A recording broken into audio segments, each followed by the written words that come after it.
Story 1. Here's the truth. Nobody wants to hear you can tell someone exactly who you are on day one, lay every boundary on the table, and they'll still act blindsided when you refuse to light yourself on fire to keep their family warm. I told my husband I never wanted children. He said he understood. Turns out he was just waiting for the right moment to pretend that conversation never happened. So when his daughter demanded I quit my career to raise her baby full-time and he backed her up like I was the unreasonable one, I learned something brutal about the man I married. I'm a 38-year-old woman with no kids by choice. My husband is Sam, 47, a devoted father whose devotion has no off switch. His daughter is Leah, 25, a new mom still chasing a deadbeat ex named Derek who vanished. The second things got real. Sam and I met at a conference in Denver 4 years ago. He was charming, graying at the temples, and honest about his life. Divorced, one daughter, still healing from losing his first wife to cancer when Leah was 14. I was honest too. Over our second dinner before he even reached for the check, I told him plainly, I don't want children. Not eventually. Not under the right circumstances. Not ever. He set his fork down, looked me in the eye and said, I already have my kid. I'm not looking for another one. That sentence was the foundation of everything. We built a marriage on it. What I didn't fully understand at the time was that I already have my kid didn't mean what I thought it meant. It didn't mean his chapter of active parenting was closed. It meant Leah was the son, and everything else, including me, was expected to orbit. I liked Leah in the beginning. She was guarded, which I respected. She didn't call me mom, which I preferred. We had a workable distance. I came to her college graduation. She came to our wedding. We exchanged birthday texts that were polite and brief. It wasn't warm, but it was functional, and I thought functional was enough. Then Derek happened. Derek was the kind of man who makes promises in bed and breaks them in daylight. Leah fell for him catastrophically, moved in after 3 months, got pregnant after 7, and was alone by month 9. He didn't even have the decency to leave a note. Just stopped answering his phone one Tuesday and never started again. Sam drove 4 hours to pack up her apartment. He moved her into our guest room. He converted the office into a nursery. I didn't object to any of it. She was in crisis, and I understood that family shows up during crisis. I helped paint the nursery walls. I assembled the crib with an Allen wrench and a YouTube tutorial. I drove her to 2 of her prenatal appointments when Sam had work conflicts. But I never agreed to become a mother. Not once. The baby came a boy, Caleb, and for the first 12 weeks, the house was a fog of feedings and crying, and Sam hovering over Leah like she might shatter. I gave them space. I picked up groceries. I kept the house running. I figured Leah would stabilize, find childcare, go back to work, and eventually get her own place. Instead, her maternity leave ended, and the real nightmare began. It started as a suggestion over dinner. Leah was bouncing Caleb on her knee, and Sam cleared his throat the way he does when he's rehearsed something. We've been talking, he said, and we think it makes the most sense if you stayed home with Caleb while Leah goes back to work. I actually laughed. Not cruelly, I genuinely thought it was a joke. Nobody else laughed. I'm not quitting my job, Sam. It wouldn't be quitting, it'd be a pause. A pause. From my career to raise someone else's child. Leah's face crumpled immediately. Someone else's child. He's your Times grandson, asterisk. He's not my grandson, Leah. I care about him, but I'm not his grandmother. I'm your father's wife. The silence that followed had weight. Sam's jaw tightened. Leah pulled Caleb closer like I'd threatened him. Over the next 2 weeks, I offered every alternative I could think of. Daycare, too impersonal, he's too young. A nanny, a stranger, raising my baby, absolutely not. Reduced hours for Leah, I just got this position, I can't go part-time. I even suggested Sam cut back his own schedule since he worked remotely 3 days a week. He looked at me like I'd suggested he set the house on fire. I brought up child support. Derek had legal obligations whether he wanted them or not. That's when the real picture came into focus. Leah's eyes went glassy and she shook her head so fast it was almost a tremor. I'm not dragging Derek through court. Leah, he owes. He's going through stuff. He'll come back when he's ready. She still loved him. She was still waiting. Filing for child support would mean admitting Derek wasn't coming home, and she couldn't do that. Every practical solution I offered collapsed against the same wall, Leah's fantasy that her life would reassemble itself around a man who had already proven he didn't want to be in it. And Sam enabled every inch of it. He wouldn't push Leah on child support because it upset her. He wouldn't consider a nanny because Leah didn't want one. He wouldn't reduce his own hours because, and he actually said this, someone has to keep this household funded. The implication was suffocating. Asterisk. Someone times, meaning him. My salary apparently was optional, disposable, a hobby that could be shelved. Then came the night Leah played her ace. We were arguing in the kitchen, Sam and I voices low but sharp, when Leah appeared in the doorway holding Caleb against her shoulder. You know what? Her voice was trembling theatrical. If my mom were alive, she would have had my back. She wouldn't have even had to be asked. Sam's entire body shifted toward his daughter. His eyes went soft and wet. And just like that, I was no longer his wife in that room. I was the woman standing where his dead ex-wife should have been failing to fill a ghost's shoes. 3 days later, Sam sat me down with a plan he'd written on a legal pad. I stared at the yellow paper, at his handwriting, at the numbers that erased me completely, and I realized this was never a conversation. It was a sentencing. The legal pad had 3 columns: expenses, timeline, my role. Under expenses, Sam had listed mortgage, utilities, groceries, Caleb's pediatric visits, diapers, formula. My name appeared nowhere in the expense column because I wasn't an expense. I was a solution times to times expenses. Under timeline, return to workforce when Caleb enters pre-K, age 4 to 5. 4 to 5 years. Written in his neat engineer's print like it was a project milestone. Under my role, a single line: full-time caregiver, household management. No retirement contributions. No savings plan. No income replacement. No acknowledgement that I had a 401k I'd been building for 16 years, a senior analyst position I'd fought for through 2 company mergers, or a professional identity that existed before Sam's daughter decided a stranger shouldn't raise her baby, but her stepmother could. This is the plan, he said. Not times a times plan. Asterisk. The times plan. Where's my retirement in this, Sam? We'll figure that out later. Later when I'm 43 with a 5-year gap on my resume and no savings. You're being dramatic. I'm being times a mathematical asterisk. Show me where I exist on this page. He tapped the legal pad. You exist right here. With this family.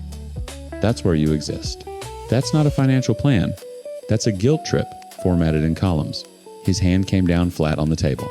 I have bent over backward to make you feel included in this family. Leah is struggling. Caleb needs stability, and you're sitting here counting your retirement like some what? Say it. He didn't. He didn't have to. The word was already in the room. Asterisk. Selfish. Asterisk. It had been circling for weeks, and now it landed. I stood up. My chair scraped the tile. I told you in Denver. Before you paid for dinner. Before you kissed me. Before you proposed. I told you I would never be a mother. You said you understood. This isn't about being a mother. This is about being a decent human being. That sentence hit like a closed fist because it reframed everything. Every boundary I'd ever drawn wasn't a boundary anymore. It was evidence of indecency. My entire identity, the one he'd claimed to love, was now the prosecution's exhibit. I went upstairs. I pulled 2 suitcases from the closet. I started with the things that were unquestionably mine: closed documents, the jewelry my mother left me, my laptop, the framed photo of my parents' anniversary that I kept on my nightstand. It took 40 minutes. That's how long it takes to dismantle 4 years of marriage when you never owned the house. Sam appeared in the doorway when I was zipping the second suitcase. He watched me for a long moment, and I saw something flicker across his face. Not regret exactly. More like confusion. The confusion of a man who had genuinely believed the walls would hold. You're really doing this, he said. Over babysitting. I almost screamed. I swallowed it. You wrote a plan where I don't exist, Sam. You handed me a piece of paper that erases my career, my savings, my future, and my autonomy, and you called it times babysitting asterisk. Leah appeared behind him. Caleb was asleep in her arms. She looked at the suitcases and her lip curled not with sadness, but with vindication. Like she'd been waiting for this.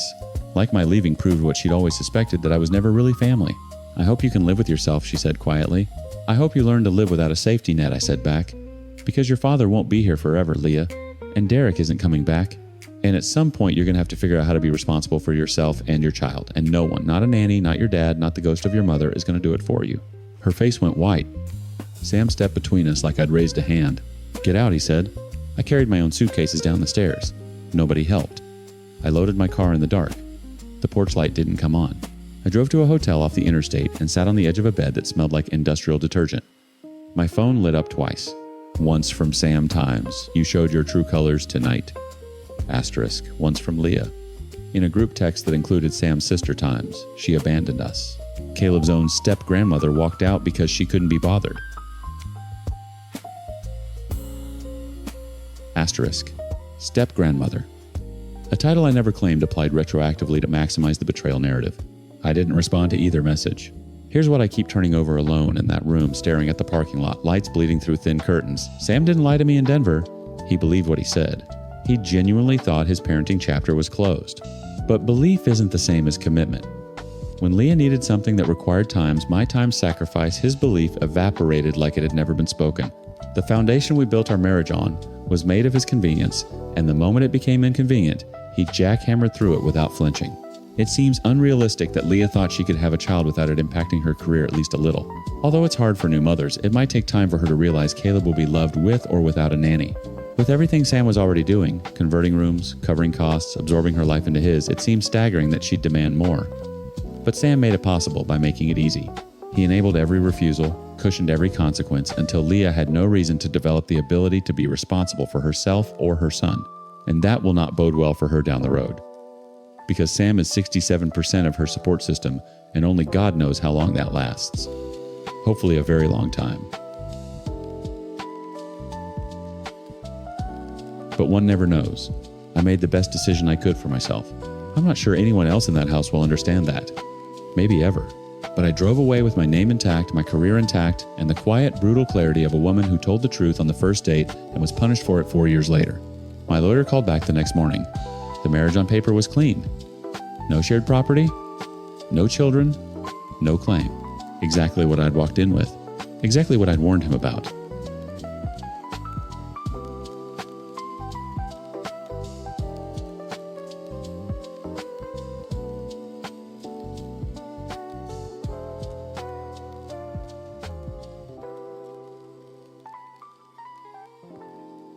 Story 2. My mother-in-law once left a voicemail for my own mother where she bragged, and I quote, "I get people to do what I want for a living." I laughed it off back then. I have not laughed about it in a very long time. So here's the short version. I married into a family where love is basically a rewards program. My mother-in-law runs it like a CEO, and my biggest mistake was helping her golden child move 100 yards from my front door, because now my 3.5-year-old daughter gets to watch her grandparents walk right past our house to spoil her cousin every single day. I'm 34 female and I am running on fumes. My husband is Kyle, he's 35, and he spent his whole life trying to earn something from his mother that she was never actually selling. His mom is Barbara, early 60s, and if manipulation were a profession, she'd have a corner office, which she basically admits. His dad is Don, acts like he's too busy with golf to notice anything, but funny how he's always available when it's the other grandkid. Kyle's younger brother is Ryan, early 30s. Barbara's compliant one, the good son, and his wife Megan is honestly one of the kindest people I know, which makes all of this so much harder. The thing you need to understand about Barbara is that she announced herself early. I just wasn't listening. Our wedding was the first real test. Kyle and I planned it ourselves, paid for it ourselves, and Barbara treated that independence like a personal insult. She called about the seating chart. Then she called about the schedule. Then she called about who would stand where in family photos, which relatives deserved +1s, whether the ceremony was too long or the cocktail hour too short. When I politely held my ground on a few decisions, my wedding, my call, she went quiet in a way that felt less like acceptance and more like someone writing your name in a ledger. That's when the voicemail happened. She called my mother ostensibly to discuss logistics and left a rambling message that ended with that line. Asterisk, I get people to do what I want for a living. Asterisk. My mom played it for me with wide eyes. I laughed. Actually laughed. She's just intense, I said. Ryan pulled me aside at the rehearsal dinner. He had this tight, careful smile, the kind you learn when you grow up in a house where the wrong expression gets cataloged. Just so you know, he said quietly, you don't want her mad. Trust me, it's not worth it. I thanked him. I thought he was being dramatic. He wasn't being dramatic. He was giving me the only survival manual he had. The silent treatment started during my first pregnancy. Kyle and I had hit a rough patch, normal marriage stuff amplified by hormones and stress, and somehow Barbara got wind of it. Instead of support, she sent Kyle a letter. A handwritten, multi-page letter encouraging him to consider divorce. From his mother, while his wife was pregnant. Kyle showed it to me with shaking hands. Not shaking from anger. Shaking the way someone shakes when the person who's supposed to love them unconditionally just put conditions in writing. We started therapy. Our couple's therapist listened to about 3 sessions worth of Barbara's stories before she set her pen down and said something I'll never forget. Your mother-in-law is a piece of work and she will never change. You need to decide what you're willing to live with. We weren't ready to hear that. We filed it away, under maybe later, and kept trying. Then I almost died. Preeclampsia. Severe. My blood pressure spiked so high the doctors were prepping for an emergency delivery, while Kyle stood in the hallway, calling his parents to tell them their grandchild might be coming 10 weeks early. Barbara's response was measured almost clinical. She asked logistical questions. She did not ask how I was feeling. She did not come to the hospital. Our daughter arrived safely a few weeks early, but healthy, and something shifted. Barbara showed up for the baby. She was attentive, even warm in those fragile newborn months. I let myself believe the therapist was wrong. I let myself believe a granddaughter had done what a daughter-in-law couldn't, cracked something open in her. That piece lasted until Megan got pregnant. The moment Ryan and Megan announced their pregnancy, I felt the temperature change. Not from Megan. Megan was glowing, and I was genuinely thrilled for her. From Barbara, it was like watching someone spot a better investment. Her visits to our daughter didn't stop immediately. They tapered. Gradually enough that you'd question yourself if you tried to name the exact week it started. When their son was born, Barbara was at the hospital for the delivery. She posted about it on Facebook before Megan's own parents knew. She took a week off work. She cooked meals, organized the nursery, stayed overnight. She had not done any of those things for us. Kyle didn't say anything about it. He just got quieter. He has this way of going still when something hits the old wound jaw, set eyes fixed on some middle distance, and I've learned not to push. He was processing a lifetime of being the son who tried harder and got less. Then Megan mentioned they were thinking of moving closer to us. They'd been living 40 minutes away, and with the baby, the commute to see family was wearing on them. My heart jumped. I loved Megan. I wanted our kids to grow up together. So I immediately went to work trying to help them find a good house in the area. We ended up helping Ryan and Megan get a house in our fairly small 100-house neighborhood. It's a very nice and unique neighborhood with large lots that aren't typical in our area. The houses typically don't even have to be put on the market to sell because the school district is that desirable. We pulled strings. We made calls. We did not fully think this through. Our relationship with Barbara had always been so separate from our relationship with Ryan and Megan, mainly because Kyle and Ryan don't really have a relationship because Barbara designed it that way. But Megan and I did. I thought proximity would strengthen that bond. I didn't consider that proximity would also give Barbara a permanent stage. In January of this year, they moved into their new house, 100 yards from ours. And then we learned about the money. Barbara and Don gave Ryan and Megan $250,000 toward their purchase. They'd given us $100,000 for ours years earlier, which we'd been genuinely grateful for. I did the math. Then I did it again. Then I stopped doing math and started watching. Barbara's car began appearing in Ryan's driveway 3-4 times a week. Don, who'd missed our daughter's birthday because of a golf tournament, was suddenly spotted unloading groceries from his trunk on a Tuesday afternoon at Ryan's house, on our street. And my daughter, my bright, observant 3.5-year-old daughter, started asking questions I didn't know how to answer. Mama, how come Grandma's at their house again? I opened my mouth. Nothing came out. That was the week everything finally broke. It broke in pieces. Small, specific pieces that I cataloged the way you catalog evidence when you're building a case you don't want to win. The first piece, our daughter got sick. Not emergency room sick, but miserable fever of 103 glassy eyes that pitiful whimper kids make when they don't understand why their body's betraying them. I texted Barbara. Not to ask for help, just to let her know. Grandparent courtesy. She responded with a thumbs up emoji and said she hoped she felt better soon. 2 hours later, Megan texted me that Barbara had just arrived at their house because their son had the same bug. Same virus, probably passed between the cousins at a playdate earlier that week. Barbara brought homemade soup, Pedialyte popsicles, and a stuffed elephant she'd picked up on the way over. She stayed until bedtime. I stared at my phone in my daughter's dark room, her sweaty head on my chest, and felt something I can only describe as a click. Like a lock engaging. Like the last tumbler falling into place on something I'd been refusing to see clearly for years. The second piece, Christmas. Barbara gave our nephew a battery-powered ride-on truck, a personalized storybook, a monogram backpack for preschool, and a set of wooden toys that I later looked up $180. Our daughter opened her gifts from Grandma and Grandpa on our living room floor, a clearance sticker shirt from Marshall's, a coloring book, and a pack of hair ties. I know they were clearance because Barbara hadn't peeled the orange sticker off the shirt. Maybe she forgot. Maybe she didn't care enough to check. Maybe, and this is the thought that woke me up at 3 a.m., she wanted me to see it. Kyle held the shirt up after our daughter ran off to play. He turned it over in his hands, looked at the sticker, set it down on the counter without a word, and went to the garage. I heard him start the leaf blower even though it was December and there were no leaves. The third piece, overnights. Barbara told us to our faces that she wouldn't keep our daughter overnight until she was fully potty trained. I just can't deal with accidents at my age, she said with this practiced-sounding sigh. Fine. Except their nephew, who is a full 1.5 years younger and nowhere near potty-trained, sleeps at Barbara and Don's house every other weekend. Megan mentioned it casually. She wasn't rubbing it in. Megan doesn't have that in her. She just didn't know about the rule because the rule was never about potty training. The fourth piece, Don. Quiet, golf obsessed. I'm just along for the ride, Don. The man who'd missed our daughter's third birthday because he had a tournament he couldn't get out of. I'd accepted that. Don loves golf. Don is Don. Except now, Don's truck was parked at Ryan's house on a Tuesday, then a Thursday, Then Saturday morning, bright and early, unloading a toy kitchen from his truck bed while our daughter watched from our front window. "Mama, is Papa bringing us something too?" "No, baby, not today." "How come?" I didn't answer. I just picked her up and carried her to the back of the house where she couldn't see the street. Kyle and I sat at our kitchen table that night after she was asleep. I had my phone open to a post I'd written on a parenting forum, just vomiting the whole story out to strangers because I didn't trust my own perception anymore. The responses were already pouring in, hundreds of them. Kyle reached over my shoulder. He didn't speak for a long time. Then his hand came up and pressed against his eyes, and his shoulders did something I'd only seen once before the day he showed me his mother's divorce letter. "It's not going to get better," he said, the therapist told us. Years ago. I know. I kept thinking, he stopped, swallowed. If I was just enough, if I did enough, I know, Kyle. He dropped his hand. His eyes were red, but his jaw was set in that way. I recognized that stillness that used to look like stoicism, but I now understood was a man who learned very young that crying made things worse. "We're done," he said. Not a question. "We're done." We went no contact the following week.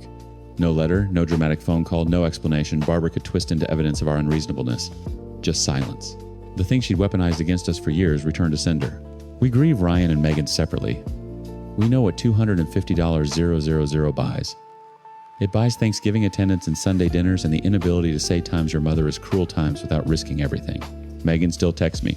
I still love her, but I can feel Barbara's gravity pulling her into orbit, and I know the math. I can't compete with $250,000 and a woman who lives to control. Our daughter will ask harder questions soon. She'll want to know why Grandma's car is always at her cousin's house but never at ours. She'll want to know what she did wrong, and I will get down on my knees and hold her face in my hands and tell her times, "Nothing. You did nothing wrong. Some people have a sickness in the way they love, and it was never ever about you. Asterisk." I will say it as many times as she needs to hear it.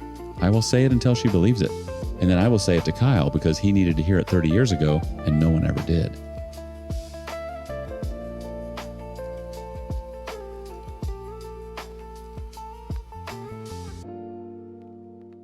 Story 3. My husband ordered a paternity test on our son. Not because he had doubts, because his mommy told him to. And that right there is the sentence that ended my marriage. So here's the short version. My mother-in-law spent 2 years implying my toddler wasn't her son's kid. Instead of shutting it down, my husband ordered the test to keep the peace. The results confirmed what everyone with eyes already knew. But by the time they came back, I'd already filed for divorce, found an apartment, and invited the whole family over for one last dinner they'll never forget. I'm 32. My soon-to-be ex-husband is Marcus. Our son is 2, I call him my little gremlin, and he's the only man in this story worth fighting for. Then there's Diane, my mother-in-law, the woman who turned suspicion into a sport. And Gerald, my father-in-law, who I'm pretty sure hasn't spoken a full sentence since 2019. Let me tell you about the slow death of a marriage because it didn't start with a paternity test. It started with a casserole dish. 3 weeks after our wedding, Diane showed up unannounced with a tuna casserole and a suggestion that I might want to learn Marcus's favorites before he starts eating elsewhere. She said it with a smile.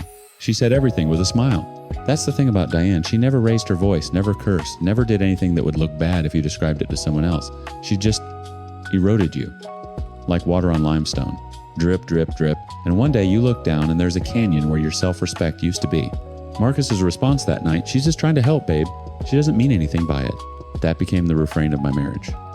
She doesn't mean anything by it. She's just old-fashioned. She's just protective. She's just worried. She's just being a mom. You know what? I was just being his wife. When I got pregnant, I made the mistake of thinking it would bring us closer. It did, just not me and Marcus. Him and Diane. She was at every appointment she could weasel her way into. She had opinions about my diet, my exercise, my decision to keep working until month 8.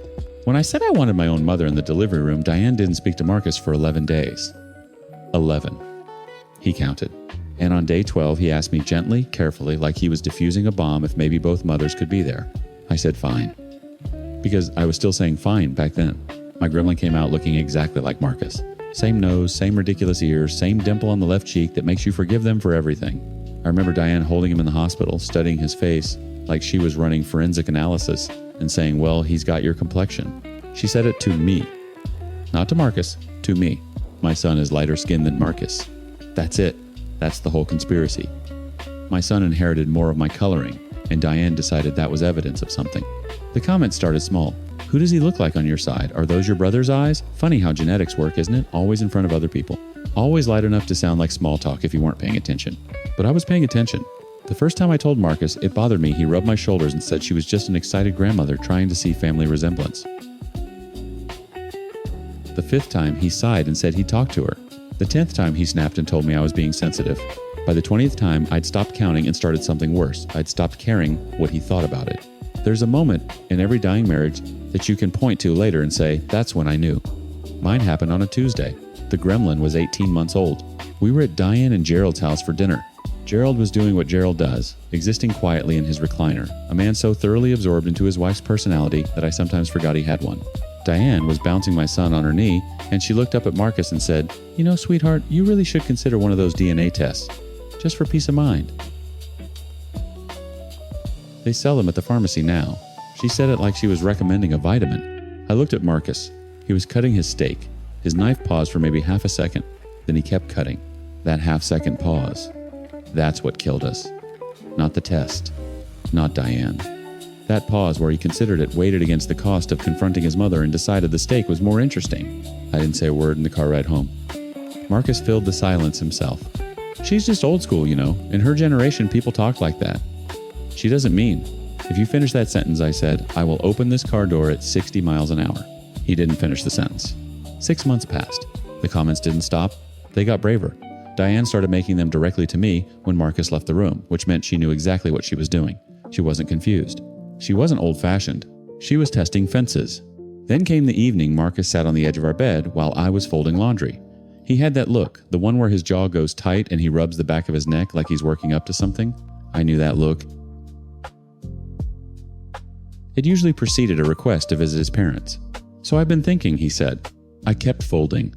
"Maybe we should just do the test. The DNA thing." I sat down a onesie, slowly. Not because I think I times no times he's mine, obviously. But if we just do it, she'll see the results and she'll stop.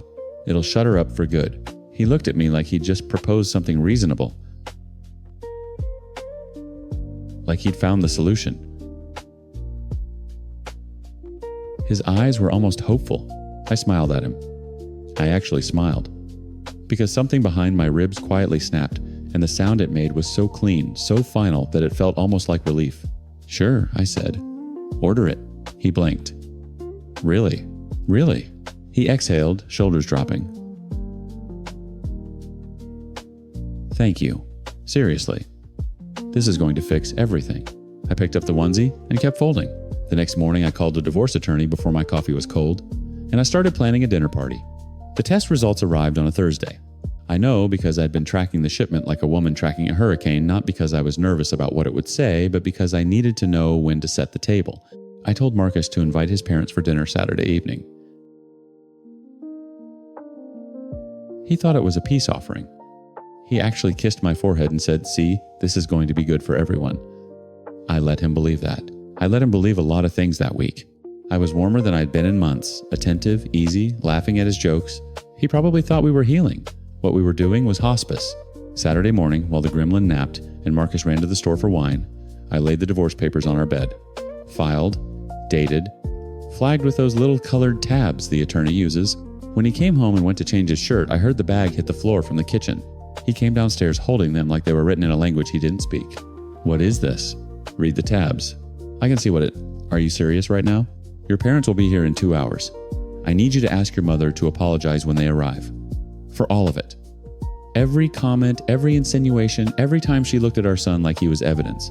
A real apology. And then we get done with this." Marcus set the papers on the counter. His hand was shaking, but his voice went flat the way it always does when he's trying to control a room he's already lost. "You're not filing for divorce over a DNA test." "I'm not filing over the test, Marcus. I'm filing over you." He stared at me. I watched something rearrange behind his eyes, confusion giving way to the first real fear I'd seen on his face since the delivery room. "I'm not signing these. Listen, I don't need you to sign it to get a divorce. It would only make things complicated. That's it." The doorbell rang at 6 sharp. Diane is always punctual. It's one of the few things about her I respected. She came in wearing her church pearls, which meant she considered this a formal occasion. Gerald followed in her wake, nodding at me the way he always did a man acknowledging weather. Marcus had the test results in an envelope on the dining table. He hadn't opened them. I think he wanted witnesses. We didn't even make it to the salad. Marcus opened the envelope, read it, and set it down. "He's mine. Obviously. His voice cracked on the second word. Diane picked up the paper. Read it. Set it down. Her face didn't change. Not one muscle. And that's when I understood something I should have understood years ago. She had never actually believed the baby wasn't his. The accusation was never about DNA. It was about territory. It was about making sure I knew that in this family she outranked me. Marcus turned to her. Mom, you owe her an apology. Diane straightened her pearls. For what? For all of it. The comments, the suggestions. You made her feel I have nothing to apologize for. Her voice was Sunday sermon steady. I wouldn't apologize for having suspicions. I didn't accuse her of anything. She looked at me then. Directly. The way she always looked at me when Marcus left the room, except this time she didn't bother waiting for him to leave. And you can leave if you want to. So that's that. Gerald studied his hands. Marcus opened his mouth, closed it, opened it again. The gremlin babbled from his high chair, smacking a spoon against the tray, the only person in the room who didn't understand what was collapsing. I stood up, calmly, picked up my son, went upstairs and started packing a bag. I could hear them below. Marcus's voice rising for the first time in his life, not at me, not for me, but because the floor had finally dropped out and he was grabbing at whatever was closest. He eventually told his parents he'll be coming over from time to time to check up on them. He is their only child. And not to bother coming over anymore until she apologizes. She wasn't amused. She told me called it up the stairs because Diana's always had excellent projection that I'm taking her son away and that some female prostitute would replace me and raise my child. She used the word times, prostitute times, like she was ordering from a menu. I zipped the bag. I left that night because I wasn't going to get an apology. And Marcus didn't seem to understand that him reinforcing for years that it's okay for her to meddle is why I wanted a divorce in the first place. The test was just the last drip. The canyon was already there. It took Marcus 9 days to call about couples counseling. Not because he had some revelation about what kind of husband he'd been. Not because he suddenly saw me clearly. He called because he'd spent 9 days in a house without the gremlin's morning babbling, without the weight of a small body falling asleep on his chest, and the silence broke him in a way I never could. I said yes. Not because I believe it'll work, but because I believe in being thorough, and when the gremlin is old enough to ask why, I want to say I tried everything. The counselor asked me in our first session what I wanted from Marcus. Respect, I said. And if he shows you that I thought about it. Really thought about it. Searched every room inside myself for the part that used to love him. The part that said time's fine, time's to everything. The part that folded his laundry while her heart was being autopsied. Then I'll feel it, or I won't. The divorce takes 20 days if I need it to. I'm on day 14. The clock is running, and for the first time in this marriage, I'm the one deciding what happens when it stops.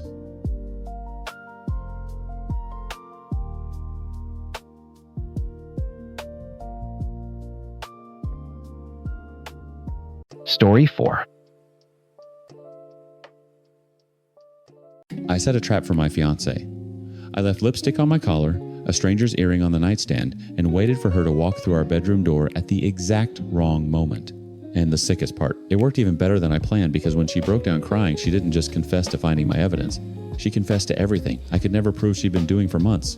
So here's the short version. After 3.5 years of building my entire world around this woman during COVID, she got an office job, started coming home later, and later gaslit me into thinking I was the crazy one. And I responded, not by leaving like a normal person, but by engineering the most calculated revenge I've ever heard of, only to discover the truth made winning feel like losing. I'm 27 male. My fiancée is Fiona, 26. There's Amy, who I'll get to later. She knew exactly what she was signing up for. And then there's Marcus, Fiona's best friend, the guy whose "you're overthinking it, bro" advice gave her permission to do whatever she wanted while I sat on our couch at 2 a.m. wondering if I was insane. Let me tell you about the sandwich. I know that sounds stupid, but the first crack in everything wasn't a late night or a suspicious text. It was a turkey club she ate at her desk on a Tuesday in March without telling me. See, during COVID, Fiona and I ate every single meal together. Every one. For 3.5 years, our apartment was the entire universe. I worked remote doing freelance web development. She did customer service from the living room. We cooked breakfast at 9, lunch at 1, dinner at 7. We had a system. We had times, rituals, asterisk, and when she got the marketing coordinator position at this firm downtown, her first in-office job since the pandemic, I was genuinely happy for her. I told myself I was happy. Then she texted me at 1:24, 7 p.m. times, already ate, grabbed something with the team. Don't wait up for lunch, asterisk. Don't wait up for lunch. Like I was some dog by the door. I'd already made 2 plates. Turkey club's her favorite. The bread toasted exactly how she liked it, dark but not burnt. I stood in our kitchen holding a spatula and staring at my phone, and something shifted in my chest. Not anger, something quieter, like a rope pulled taut that you don't realize is fraying. I ate both sandwiches. Told myself I was being ridiculous. But here's what nobody warns you about. When your partner suddenly has a life outside your shared walls, the silence doesn't hit you all at once. It accumulates. First, it's lunch alone. Then it's dinner alone because there's a team happy hour. Then it's falling asleep on the couch waiting for her key in the lock, and the lock doesn't turn until 11, and she walks in smelling like bar soap from a bathroom that isn't ours, and she kisses your forehead and says, "You didn't have to wait up. I didn't have to." But what else was I going to do? The first month was fine. Adjustment period. The second month, Fiona started mentioning a coworker named Derek. Derek said the funniest thing in the meeting. Derek recommended this podcast. Derek thinks I should try rock climbing. I'd nod and ask follow-up questions like a good partner, and meanwhile, my stomach would tighten into something I couldn't name. I brought it up once casually, I thought. You talk about Derek a lot. Her face changed so fast it was like watching a door slam. He's on my team. I talk about everyone on my team. I know, you times what? You want me to not have friends. You want me to come home and sit in silence with you every night. My throat closed. I said nothing. She softened, touched my arm, said she was sorry, said the transition was hard on both of us. And I believed her because I needed to. Week 6 at the new job. She missed dinner without texting. I called at 8 p.m. voicemail. Called again at 9 voicemail. She walked in at 1015 with Thai food and an apology about a last-minute client crisis. I asked why she didn't text. She said her phone died. I pointed out she posted an Instagram story at 9:30. She stared at me for 3 full seconds, then said, "Are you tracking my social media now?" I wasn't. I'd just been scrolling alone on our couch, and there she was, laughing in some bar booth with people I'd never met, captioned, "Times work fam, asterisk." That was the night I started sleeping badly. Week 9. She came home at midnight. Mascara slightly smudged, one button on her blouse refastened in the wrong hole. I noticed. I said nothing. She showered before coming to bed, which she never used to do. Week 12. 2 in the morning. I was sitting on the couch in the dark when her headlights swept across the living room wall. She came inside and startled when she saw me. "Jesus, you scared me. Where were you?" "Marcus and I went to that sunrise point off Route 9. You know the overlook. We were talking and lost track of time." "It's 2 a.m., Fiona. The sun doesn't rise for 4 hours." She set her purse down slowly. We were driving times to the sunrise point. We stopped for food. My phone died. Your phone dies a lot lately. What is that supposed to mean? It means your phone dies a lot lately. She crossed her arms, shifted her weight. Then she said something that I've replayed 1,000 times since. Even if I got distracted, even if I had some temporary distraction, I'd always come back to you. You know that, right? My hands were shaking. I pressed them flat against my thighs so she wouldn't see. What does temporary distraction mean, Fiona? It means you're overthinking it. That's literally what Marcus said you'd do. I called Marcus the next day. He confirmed they'd hung out. Said I was overthinking it, bro. Said Fiona was just enjoying having a social life again. Said I should get a hobby. I came here to this space to get some neutral perspective from strangers. I added every detail so people would get a complete picture of my situation. And the responses confirmed what my gut already knew times. Anytime someone starts mentioning how their coworker says this or their coworker says that, they're already cheating. This is just their subconscious trying to confess. Asterisk. People hide things in plain sight. They dare you to see it. So I stopped asking questions. I stopped waiting on the couch. I stopped being the paranoid fiance she'd made me into. And I started planning something much worse. That's when I matched with Amy. Amy wasn't a stranger. She was a girl I dated for 3 months in 2019. Casual, physical, no pretense of forever. We'd ended things amicably when she moved to Portland.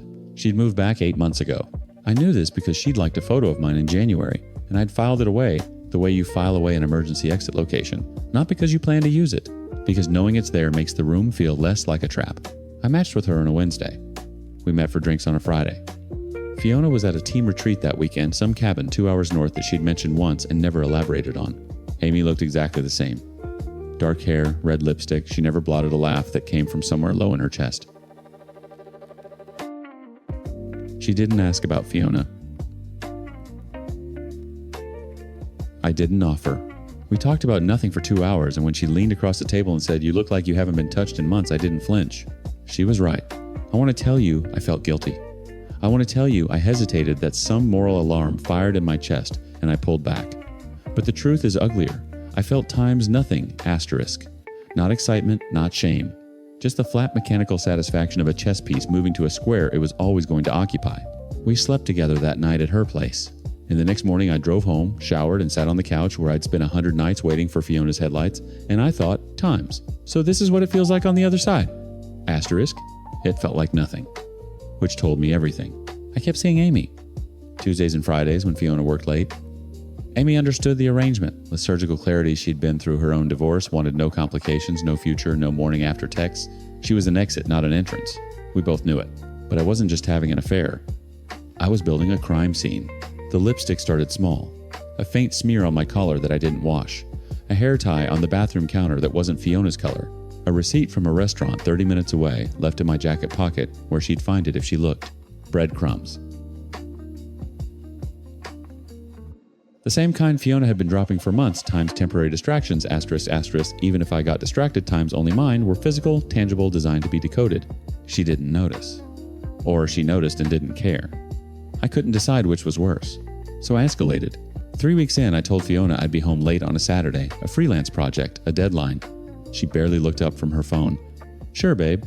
I brought Amy to our apartment." I chose the bedroom deliberately. I left the front door unlocked, and then I waited. Fiona's key turned at 6:47 p.m., earlier than expected. I heard her purse hit the entryway table, heard her call my name once, casual, distracted, and then her footsteps in the hallway, and then the bedroom door was open, and she was standing there, and Amy was sitting on the edge of our bed, pulling on her shirt, and I was standing by the dresser with my arms crossed like I'd been waiting for exactly this moment. Because I had... Fiona's face didn't crumble. It times froze, asterisk. Every muscle locked. Her eyes moved from Amy to me, to the sheets, to Amy again, and her mouth opened, but nothing came out, and for 5 full seconds, the only sound was Amy zipping her jeans. Amy left without a word. She touched my shoulder on the way out, brief, deliberate, and then it was just us. Just the 2 people who'd built a universe in this apartment and burned it down from opposite ends. "How long?" Fiona whispered. 3 weeks. "How long for you?" Her chin trembled. She pressed her hand over her mouth. And then, like a dam giving way, not from force but from exhaustion, she sat down on the hallway floor and said, "It was just twice, Derek. I just wanted to know what it felt like. To hook up with someone without at times, meaning times anything." My chest should have exploded. I'd spent months chasing this confession, engineering this exact moment of exposure. But hearing it felt like swallowing concrete. Not because I was surprised, because I'd already known, and knowing hadn't protected me from a single thing. "You made me think I was crazy," I said. My voice didn't sound like mine. "You told Marcus I was overthinking it. You told times I was. You times were times, suffocating me. So you slept with him and let me think I was insane. You slept with times," her asterisk, I stopped. Because the sentence I was about to say, "times because you made me times," was the same sentence every person who's ever done something unforgivable uses to avoid owning it. I sat down across from her in the hallway. 2 people on the floor of a life that no longer fit. "We're even," she said quietly. "We can start over." I called the wedding planner Monday morning. Canceled everything. The venue, the caterer, the string quartet Fiona's mother had insisted on. The planner asked if I wanted to reschedule. I said no. She asked if I was sure. I said the person getting married doesn't exist anymore. Fiona begged for a week. Then she got angry for a week. Then she went silent, which was worse. I keep seeing Amy. Not because it's love, it's not anything close, but because her apartment doesn't smell like Fiona's shampoo, and her couch doesn't have the indent where I sat for 1,000 nights waiting for headlights. I have no illusions about what Amy and I are. We're 2 people using each other's company to avoid the sound of our own breathing. I booked a month in Alaska. A cabin near Seward, no Wi-Fi, no cell service. I leave in 3 weeks. Before that, I need to vacate the apartment because every room has become a museum of someone who no longer exists. The version of me who toasted bread to the exact shade of dark but not burnt, and believed that if you loved someone completely enough, they couldn't leave without you. Noticing. People in the comments told me I had every right to be angry and suspicious. They were right. But being right didn't save anything. It just gave me a more detailed map of the wreckage. I still don't know if what drove me those last 3 weeks, the planning, the lipstick, the unlocked door, was love or hatred. I've turned it over so many times the edges have worn smooth, and I still can't tell. Some nights I think they were always the same thing, just wearing different faces. Love is the rope. Hatred is what it becomes after it frays. I need to own my happiness.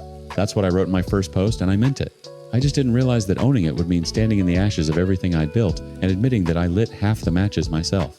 The apartment is quiet now. Fiona moved her things out yesterday.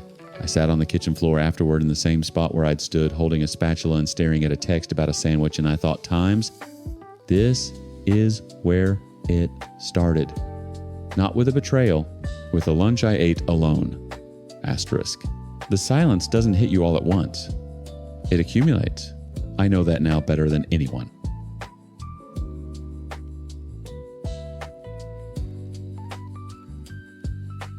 Story 5.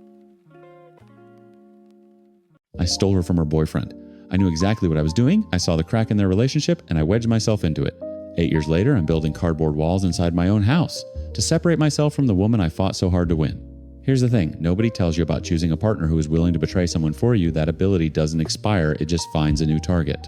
I came home, found one text message on her phone, one surviving message after she'd scrubbed the rest, and my entire marriage collapsed in a single sentence from a coworker describing my wife's body like she belonged to him. I'm 36. My wife is Andrea. She's 34, mother of our 2-year-old son. The guy she slept with is Derek, some opportunistic colleague from her office. Then there's Cairo 33, a woman I started seeing while still living under the same roof as Andrea. And somewhere in the background is Neil, Andrea's ex-boyfriend, the guy I deliberately took her from all those years ago. He's probably laughing right now. Let me take you back to the beginning, because the beginning is where the rot started. I met Andrea at a house party in 2016. She was with Neil, quiet conservative Neil, who wore khakis to barbecues and thought a bold Friday night meant ordering Thai instead of Chinese. They'd been together 3 years. He was safe. She was bored. And I could see it in the way she laughed too loud at my jokes, the way her eyes stayed on me 2 beats longer than they should have when Neil was mid-sentence about his accounting firm. I didn't stumble into their relationship. I detonated it. Neil had cheated on her once. A drunken mistake at a work conference, the kind of thing couples either survive or don't. Andrea was in the trying to survive it phase when I showed up. I became her confidant, her emotional outlet, the guy who said all the things Neil was too emotionally stunted to articulate. I told her she deserved someone who would never make her feel second. I told her Neil's infidelity was a character flaw, not a mistake. I told her she was settling. Every word was calculated. Every late-night phone call, every accidental coffee run near her office, every carefully timed text that arrived right when I knew Neil would be at his most neglectful. I was engineering a theft, and it worked. She left Neil on a Tuesday. She was in my bed by Thursday. I married a woman who was willing to betray someone for me and told myself the betrayal was justified because I was the better man. 8 years. A wedding. A mortgage. A son named Marcus who has her eyes and my stubbornness. 8 years of building something I thought was unshakable because I convinced myself the foundation wasn't rotten. Then came the text. I wasn't snooping. Marcus had a fever, Andrea was in the shower, and her phone buzzed on the kitchen counter. I picked it up to check if it was her mother calling back about the pediatrician recommendation. Instead, I saw a message from Derek. Work. That read, "Times I can still feel your thighs around me. When can I see you again? Asterisk. One message. One surviving message in an otherwise empty thread. No prior conversation. No build-up. Just that sentence, sitting alone like a confession someone forgot to burn. My hands didn't shake. That's the part I remember most clearly. I set the phone down, poured Marcus's apple juice, and waited. When Andrea came out of the bathroom toweling her hair, I held the phone up and said, "Who's Derek?" The color left her face in stages. Forehead first, then cheeks, then lips. She opened her mouth, closed it, opened it again. It's not. Don't. I was going through something. After Marcus was born, I felt invisible. I felt like my body wasn't mine anymore, like I was just... How many times? 3. It was 3 times. It's over. I ended it 2 weeks ago.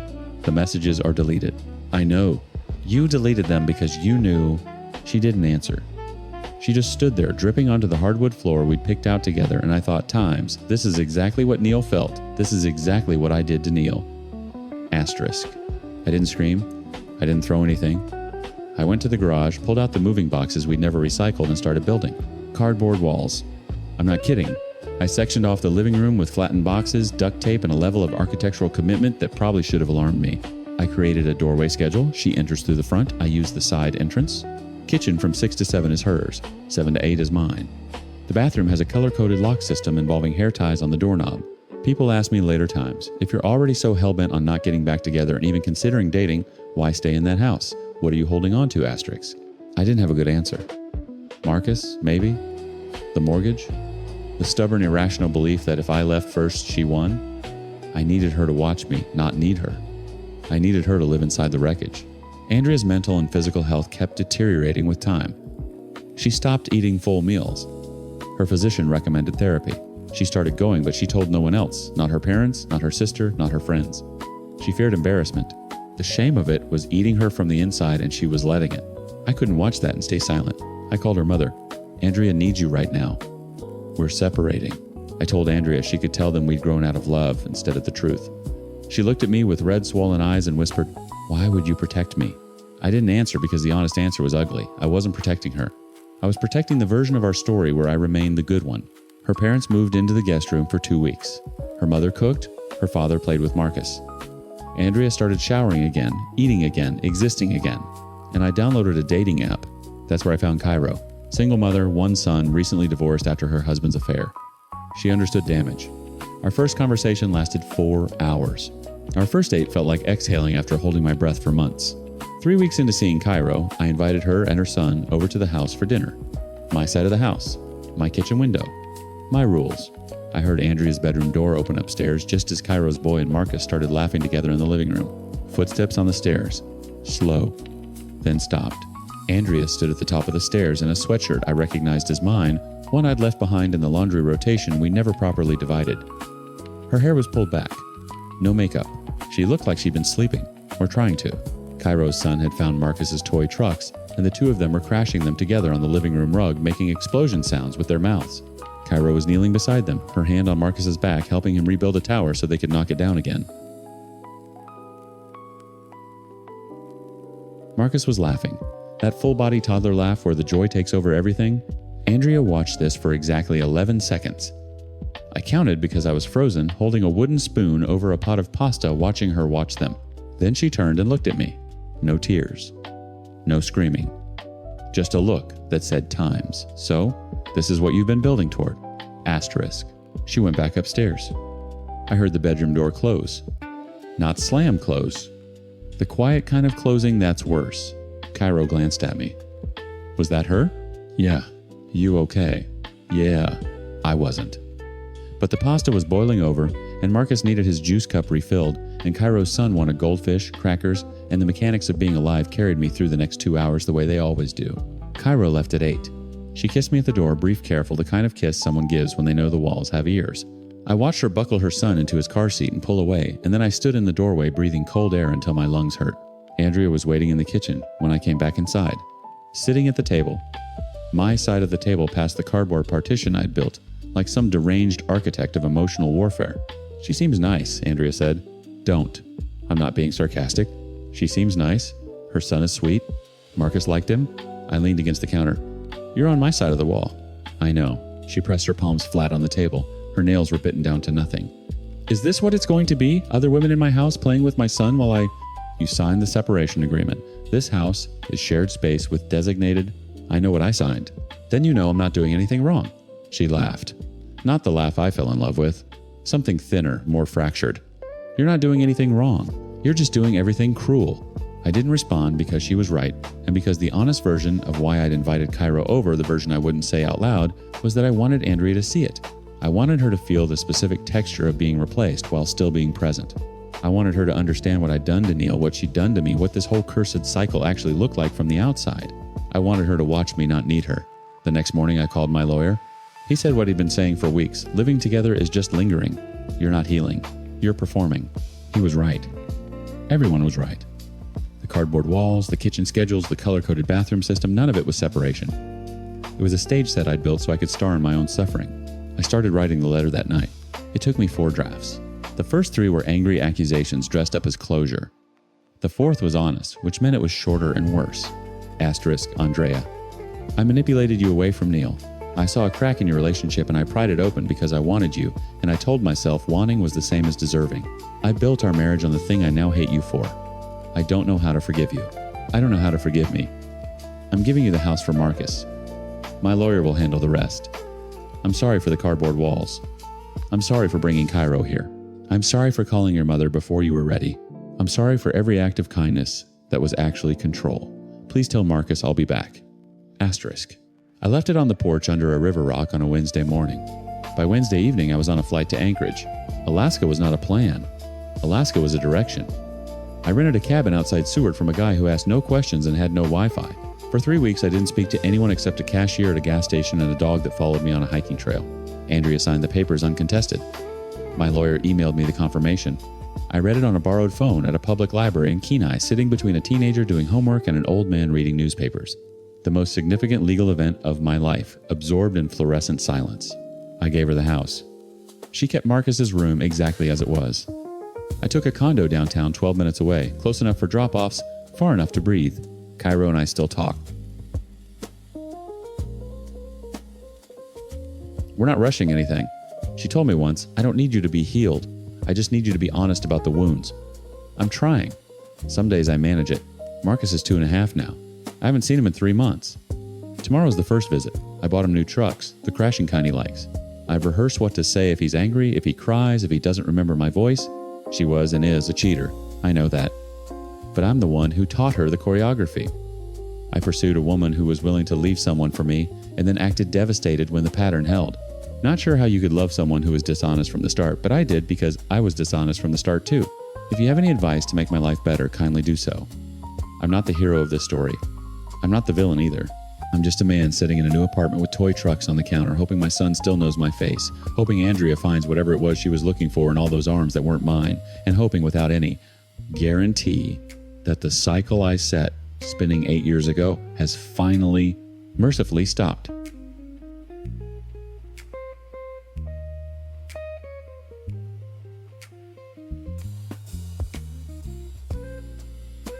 Story 6. My aunt spent years destroying people's reputations over the smallest things: a boyfriend, a handheld, a rumor she invented, and the whole family just let her, because she positioned herself as the moral backbone of our household. Turns out that backbone was rotted through. She'd been sleeping with another man for 3 years while preaching purity to teenagers. So here's what happened. My aunt stole private photos off my phone and blasted them to our entire family at 5 in the morning. She humiliated me, she humiliated my 14-year-old cousin, she made it her life's mission to police everyone's secrets. Then my boyfriend caught her making out with a stranger at his job, and I made sure the whole family saw those photos too at the worst possible moment for her. I'm 17. My aunt is Mira, mid-40s, self-appointed family judge.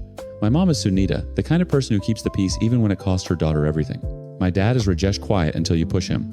My boyfriend Arjun, 18, shy, works security at a museum.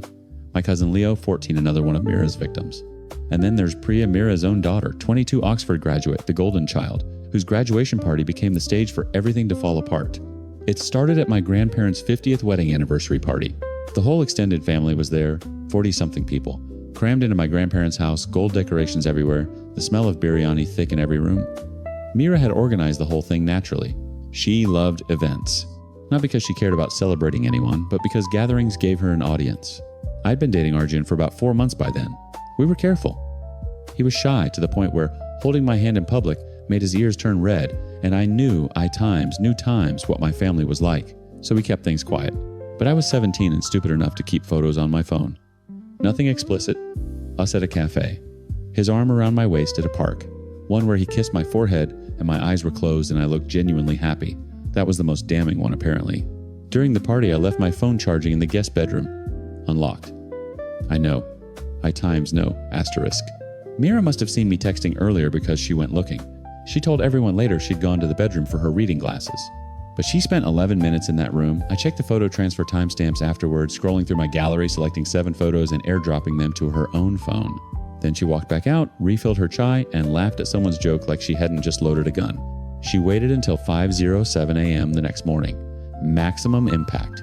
Everyone's phone buzzing on their nightstand, the notification sound cutting through sleep. She dumped all 7 photos into our family WhatsApp group. 63 members with a single message times. Sunita, do you know what your daughter has been doing? This is what happens when parents don't pay attention. Asterisk. My mother's scream woke me up. I didn't even get to read the messages first. She was already in my doorway, phone in her fist arm, cocked back. The phone hit my cheekbone before I understood what was happening. Not the throw itself, the times, cracked times of the screen against bone, the hot sting that bloomed across the left side of my face. Who is this boy, she kept saying. Who times this boy? I couldn't speak. I was sitting up in bed with my hand on my cheek, watching my mother pace and cry and pace. And all I could think was times Mira did this. Mira was in that room. Asterisk. My dad came in 20 minutes later. He'd read the group chat. He looked at my face, already swelling, and then at my mom, and something shifted behind his eyes. He didn't yell. He sat on the edge of my bed and said, Sunita, enough. Just that. Quiet. Final. The next 3 weeks were the worst of my life. My mother didn't speak to me. Not silence as punishment, silence as something broken. She'd set my plate at dinner and walk away. Arjun texted me, constantly panicking, apologizing for things that weren't his fault. He stopped coming anywhere near our neighborhood. At school, people somehow knew.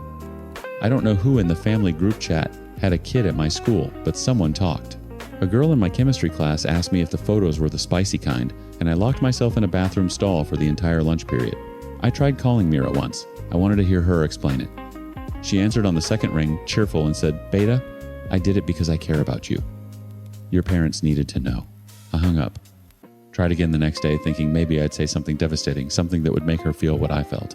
But what do you say to someone who genuinely believes they're saving you? I eventually gave up. My mom also distanced herself from Mira. She ignored her calls even when Mira visited our house uninvited. My dad gave her the cold shoulder, and my mom tried to keep the meeting short by saying she was busy. What about me? I didn't even greet her. Mira got the hint that we no longer wanted her in our lives. She even tried to confront my mom about the incident and said she didn't mean to humiliate us. My mom said that we had moved on from that incident, and so should she. She never brought up that topic again. She also stopped meddling in our business because my mom ignored her. If humiliating me was not enough, she went after my cousin Leo. Leo was 14, and she saw him walking with a girl holding hands. She clicked his pictures and showed them to his parents. Not privately.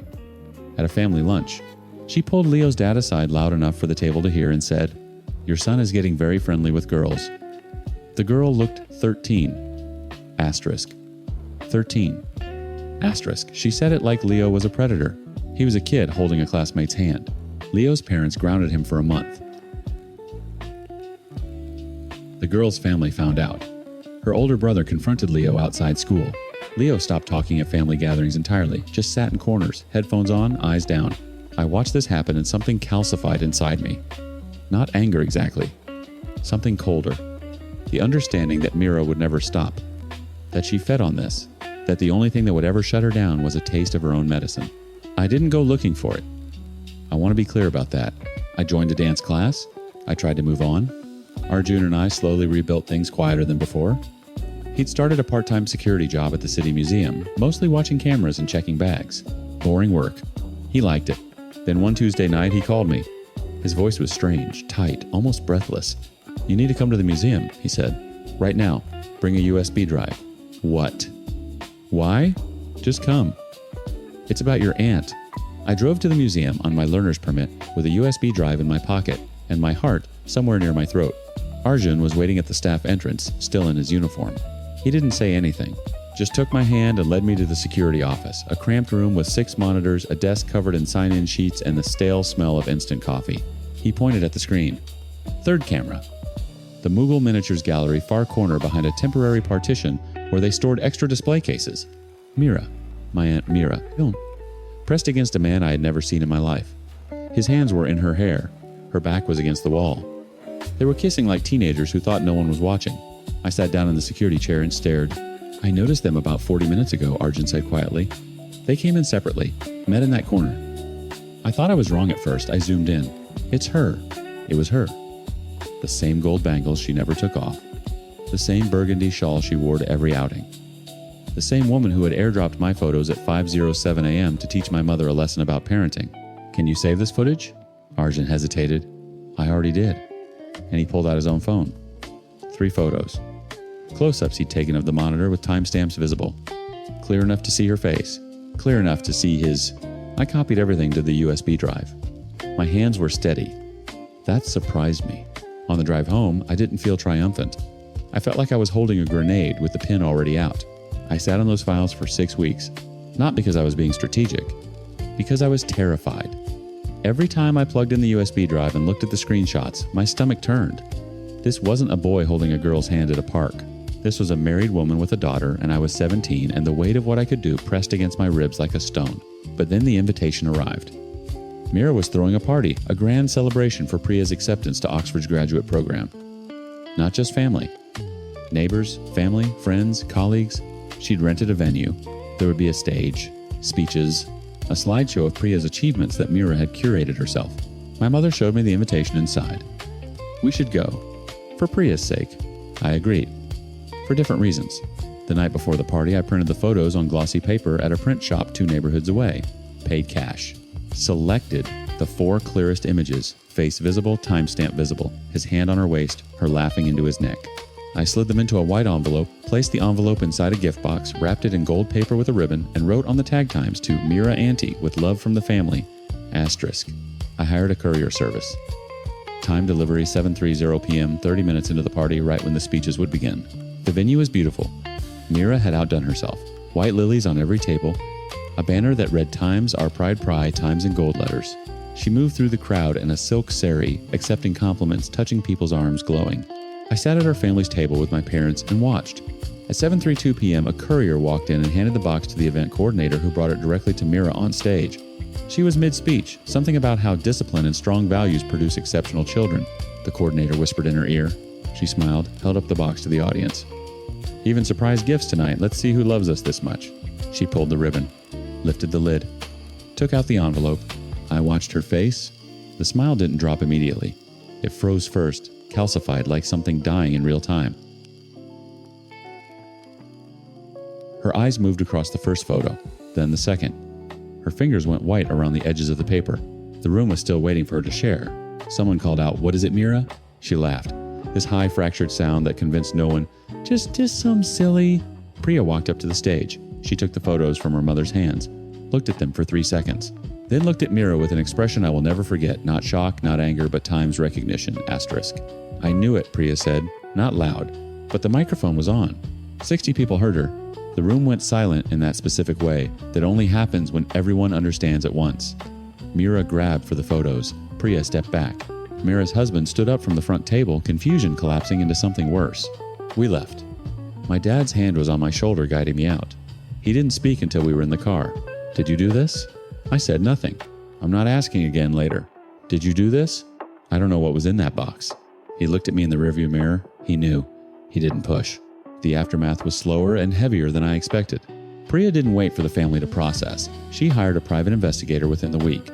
The PI confirmed what the photos suggested. Mira had been seeing the man for 3 years.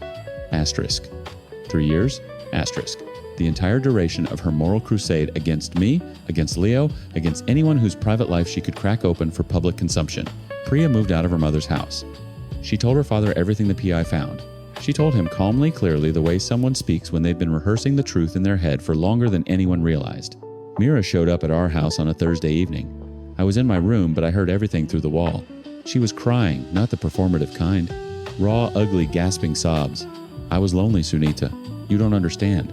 He made me feel like I existed." My mother said nothing for a long time. "Then you should be telling this to your husband.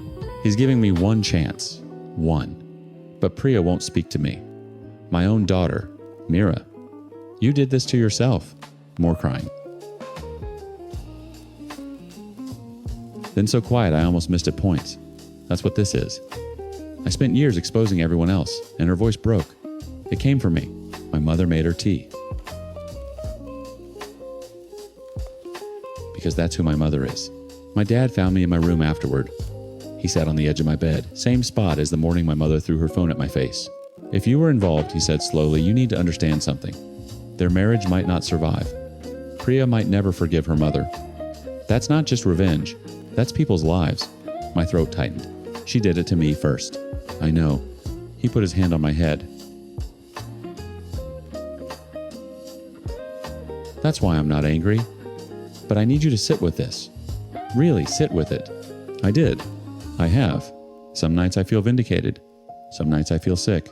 Most nights I feel both at the same time, and I'm learning that this is what it actually means to get what you wanted. The understanding that justice and revenge share a border so thin you can't always tell which side you're standing on. Mira doesn't come to family gatherings anymore. Leo started talking again. Arjun still works at the museum. Priya texts me, sometimes short messages, no context, just checking in. We never discuss what happened. We don't need to. I'm 18 now. I know things about consequences that most people don't learn until they're much older. I wish I didn't.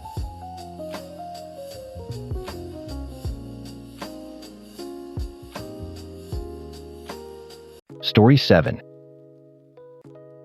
I know my husband probably told you his side of the story. He's good at that. He can make himself sound like the perfect heartbroken guy who did everything right, and I'm the monster who threw it all away. But you weren't there for the 7 years of silence. You didn't live in my house, which felt more like a museum of a marriage than a home. My entire adult life has been with him. 7 years. And for almost all of that time, I felt completely and utterly alone while lying right next to another person.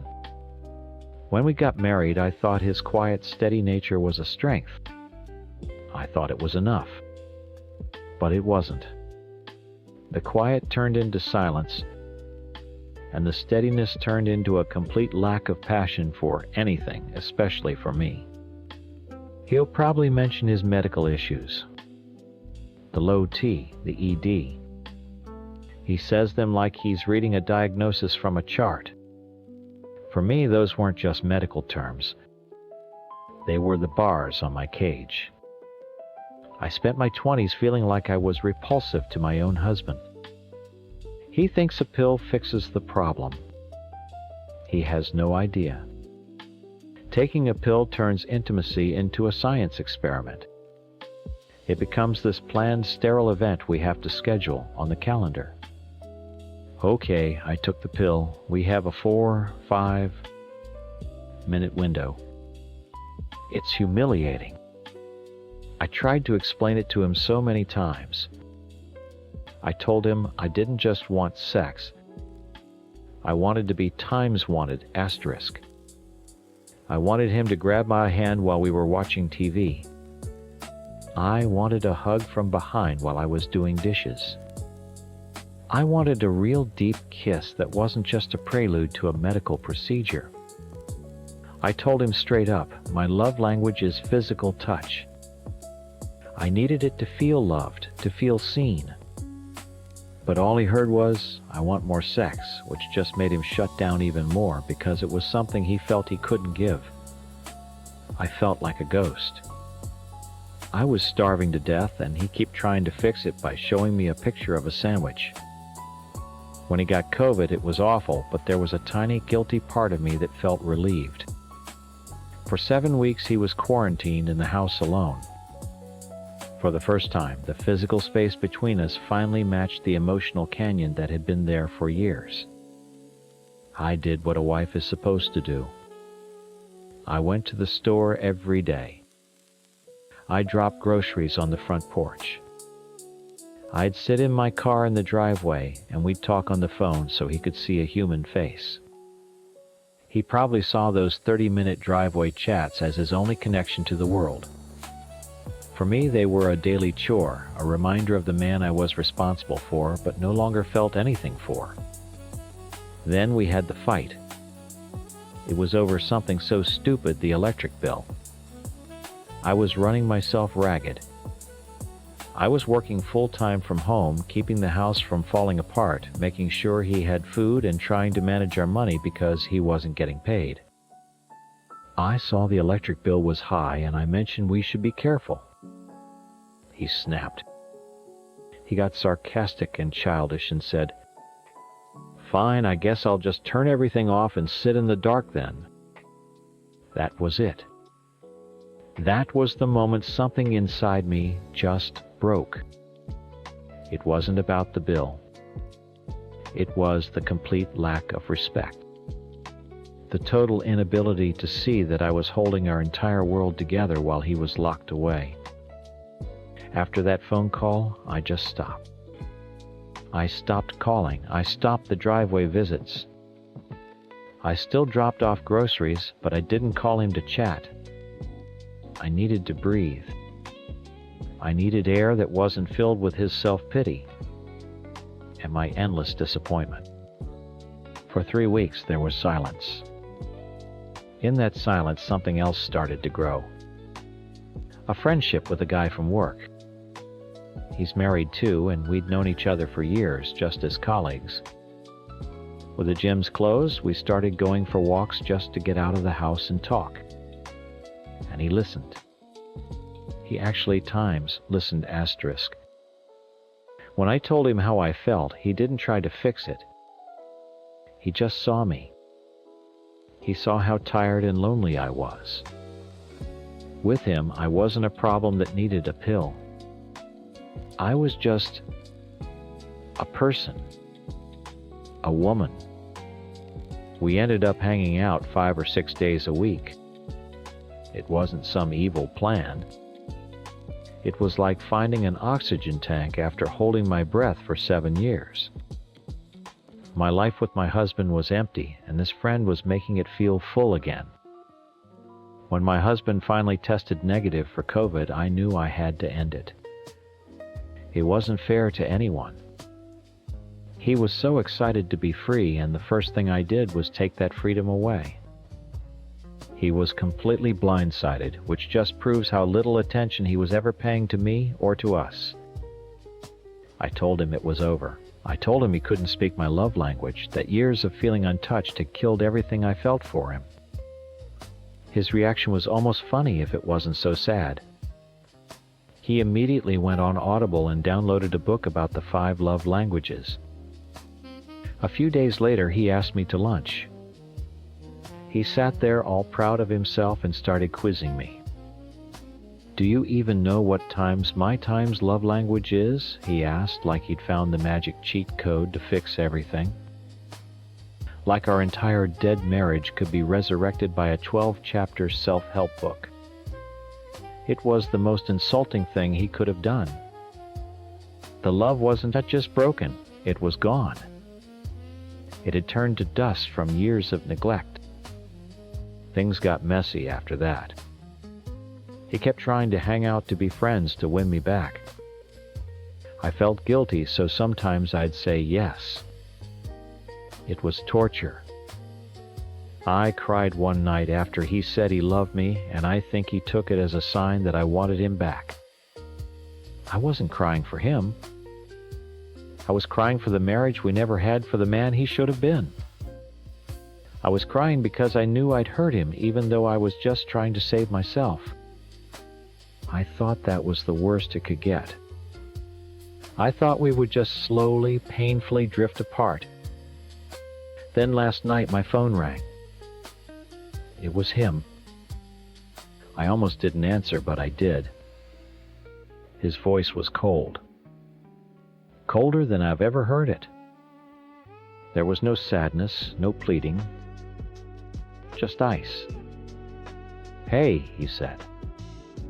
"I just got off the phone with a woman named Sarah. She said she's Mark's wife. And she says she has a recording of you two." My blood went cold. For a second, I couldn't breathe. The whole world just stopped. Sarah. Mark's wife. A recording. The secret little world I had built for myself, the one place I felt safe and seen, had just been blown open by a woman I'd never even met. I think I just stood there in my kitchen phone, pressed to my ear, not saying anything. "Are you there?" he asked, and the ice in his voice was sharp enough to cut. "I'm here," I managed to say. My own voice sounded strange, like it was coming from far away. "You need to come over. Now." He didn't ask. He told me, then he hung up. The drive to the house was the longest 10 minutes of my life. My hands were shaking so bad I could barely grip the steering wheel. I was running through everything in my head. What was on the recording, was it real? Mark had told me his wife was suspicious that she was making threats, but I never thought she'd actually do it. I never thought she'd call times him asterisk. I felt sick. Sick with fear, with shame, but also somewhere deep down a tiny flicker of relief. The game was over. The pretending was done. When I walked in, he was standing in the living room, a place we hadn't shared in months. He looked like a stranger. The sadness was gone from his eyes. It had been replaced by a hard, raw anger I'd never seen before. So he said, his arms crossed. "Is it true?" I couldn't lie, not anymore. "We got close," I said, my voice barely a whisper. "He's a friend." He laughed a short, ugly sound. "A friend? Sarah doesn't seem to think so." 5 or 6 days a week, she said. Going out of state together. She says she has a recording of you two in his truck. What kind of friends are that? It wasn't like that, I said, and even I could hear how weak it sounded. My marriage was over. You weren't there. You haven't been there for years. "Oh, I wasn't there," he shot back, finally moving, pacing the room like a caged animal. I was sick. I had COVID. I was locked in this house for 7 weeks. And the one time I get upset, you disappear for 3 weeks and start screwing your coworker. It started before that, and you know it, I yelled, the frustration of 7 years boiling over.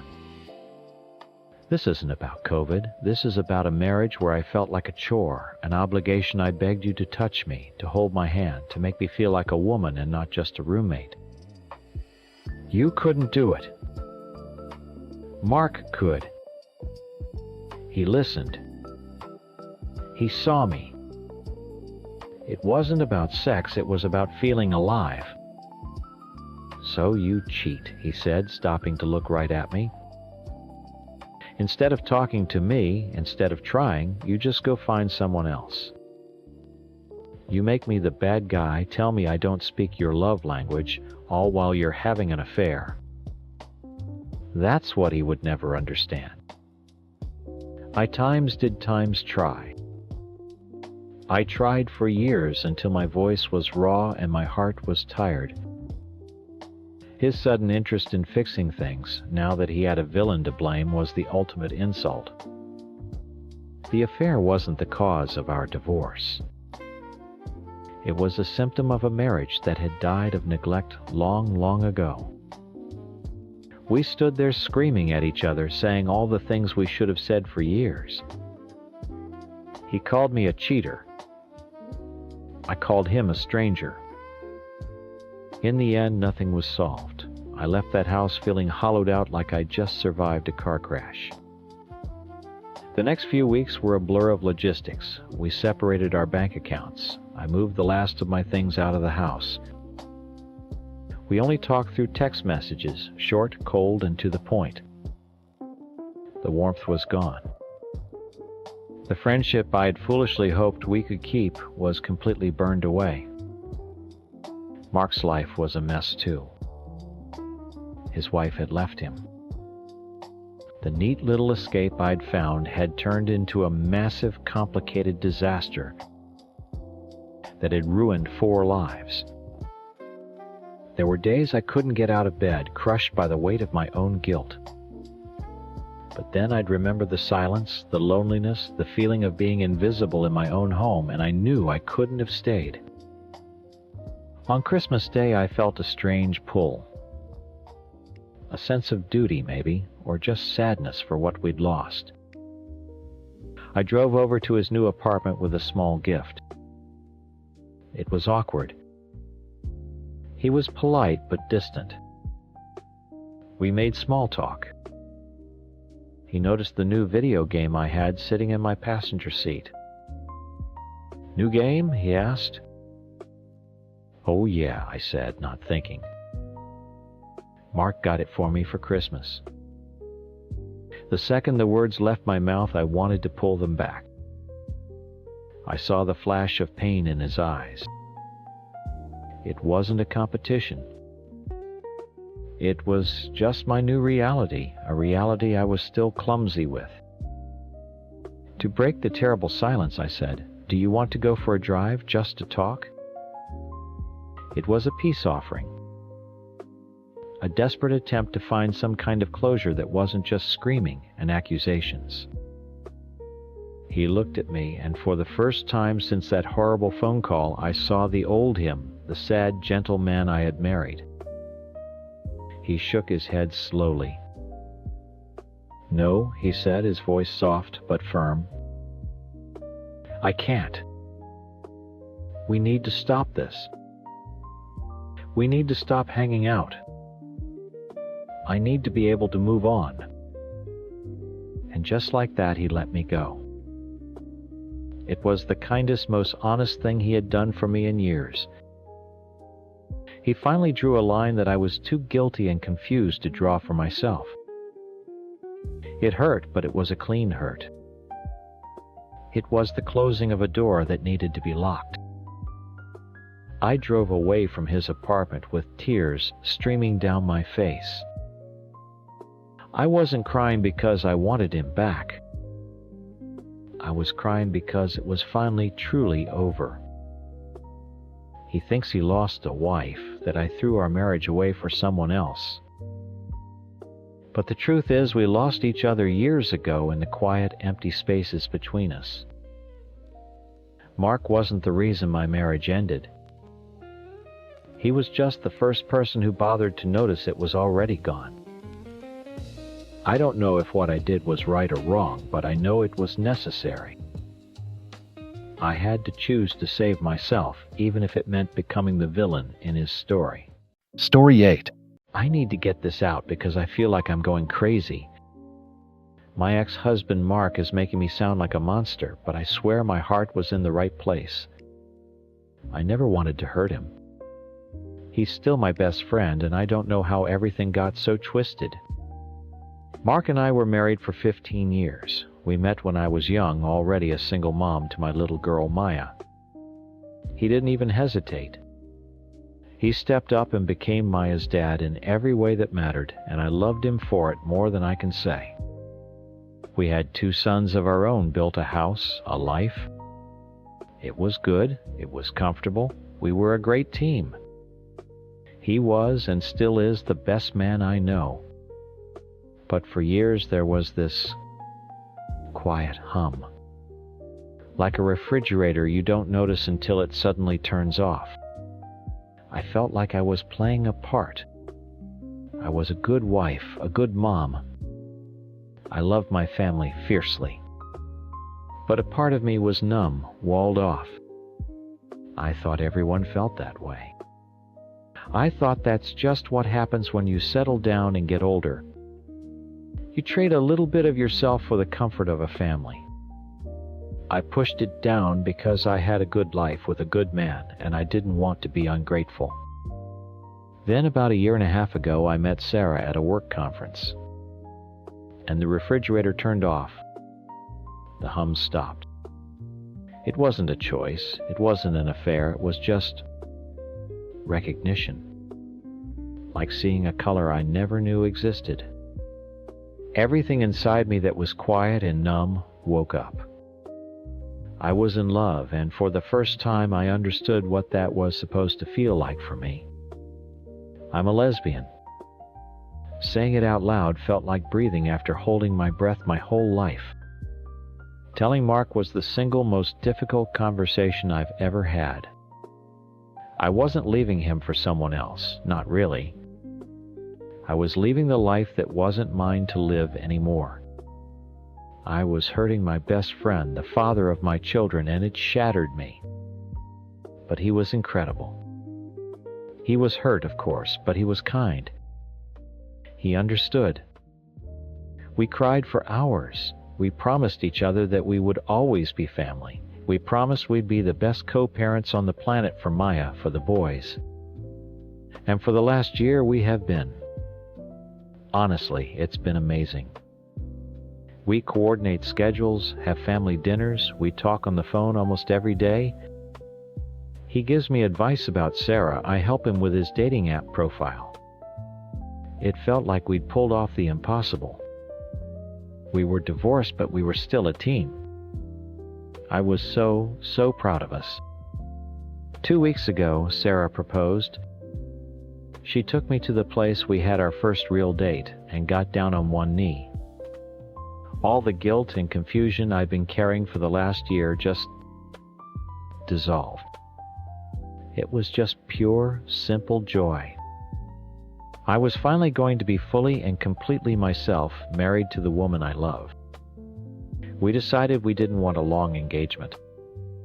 Why wait? I've waited my whole life for this feeling, and I don't want to waste another second. As we started making a wedding list, a crazy idea popped into my head. Who did I want standing up there with me? Who knows me better than anyone, who has been my rock for my entire adult life? The answer was so obvious, Mark. The person who helped me raise my daughter. The person I built a home with. The co-creator of our 2 wonderful sons. Asking him to be my best man wasn't a joke. It wasn't about replacing him or rubbing my new life in his face. It was the opposite. It was about honoring him. It was my way of saying, look at what we made. Our love didn't die. It changed into this beautiful, strong friendship. You are so important to me that I want you standing beside me as I start my next chapter.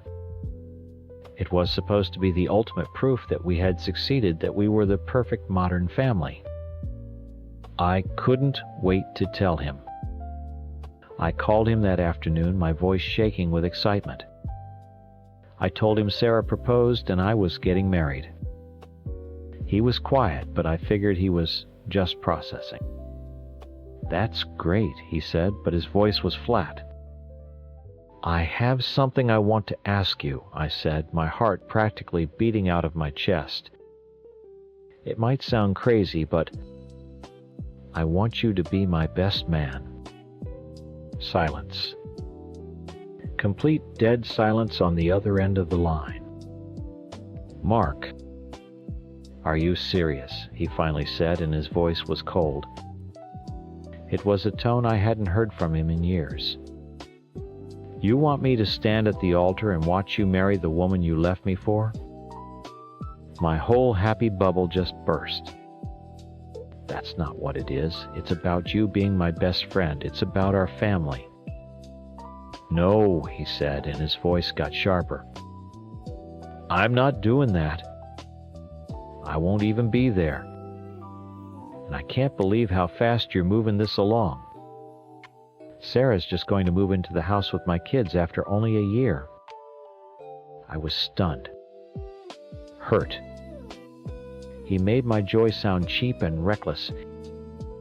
He made it sound like an attack on him. We argued.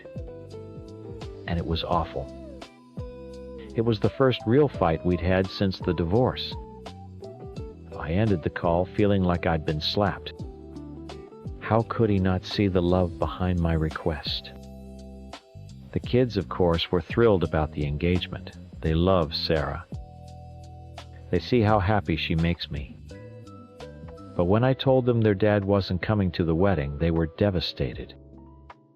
Maya, my 8-year-old, got quiet and her eyes filled with tears.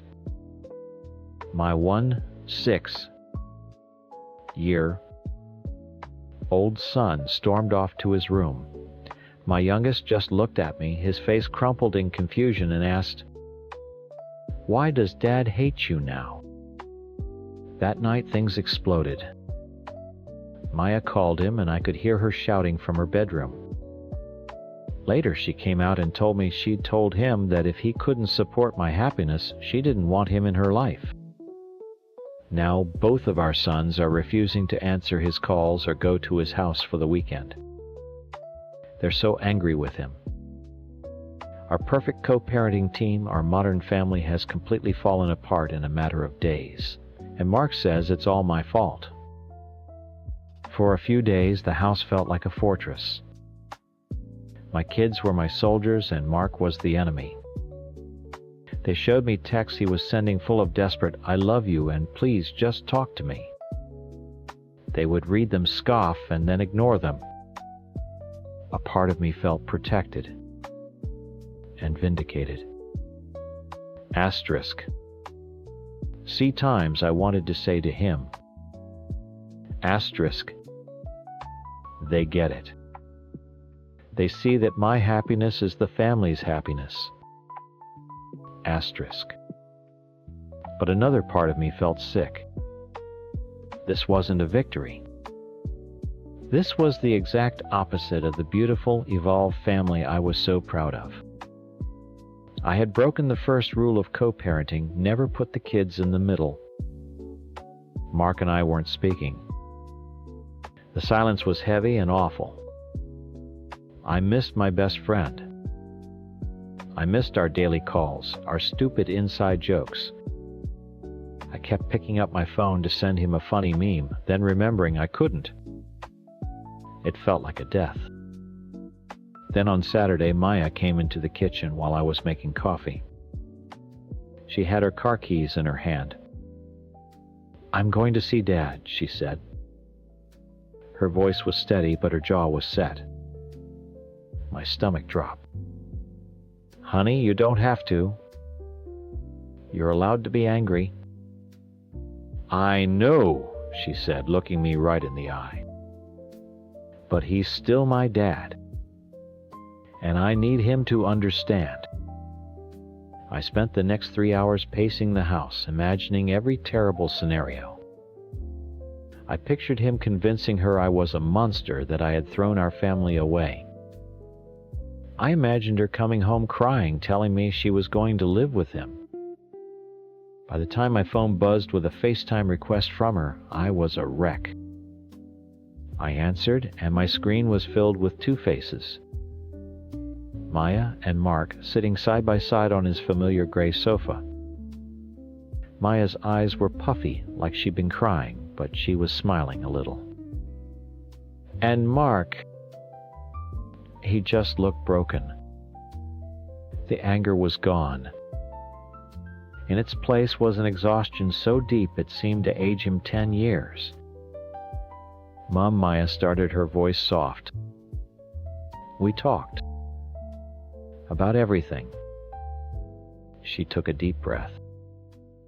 I told him something I haven't told you yet either. I like girls too. I think I'm bi. The air went out of my lungs. I looked from her face to Mark's. He gave a tiny, sad nod. We talked about how important it is to be yourself, Maya continued, her voice gaining strength, and how scary it is. And he listened. He really listened this time. Then Mark spoke, and his voice was raw. It was the voice from the night I told him I was leaving, the one I hadn't heard in a year. Anna, he said, using my full name. I need you to understand. When you called, all I could hear was you celebrating the fact that you're not with me anymore. No, Mark, that's not it. Let me finish, he said, holding up a hand. You asked me to be your best man. Did you ever once stop and think what that would actually mean? It means I would have to stand up in front of everyone we know, put on a smile, and watch you promise your life to someone else. It's not about honoring me. It's asking me to be a prop in your perfect new story while I'm still trying to figure out how to even read the last chapter of our old one. You're asking me to celebrate the very thing that blew my world apart. It was like a dam broke inside my head. All my justifications, all my self-righteous anger just washed away. In my bubble of pure joy, surrounded by my happy kids and my wonderful fiancé, I had completely forgotten that he was living on the other side of that. He wasn't in a bubble. He was in the wreckage. I was so excited about my new beginning that I never considered he was still grieving our ending. Tears started streaming down my face. "Oh my God," I whispered. "Mark, I am so sorry. I was so selfish. I wasn't thinking about you at all. I was only thinking about myself and this perfect picture I had in my head." I saw his shoulders relax just a little. The exhaustion was still there, but some of the tension was gone. "It was stupid and insensitive, and I never should have asked," I continued, the words tumbling out. "I take it back. Completely. You don't have to be my best man. You don't have to come at all if you don't want to. I'm sorry I hurt you." We were all quiet for a moment. Then I added, "But the invitation is still there. If you ever feel like you could maybe just come to the reception for a drink, it would mean a lot. But no pressure.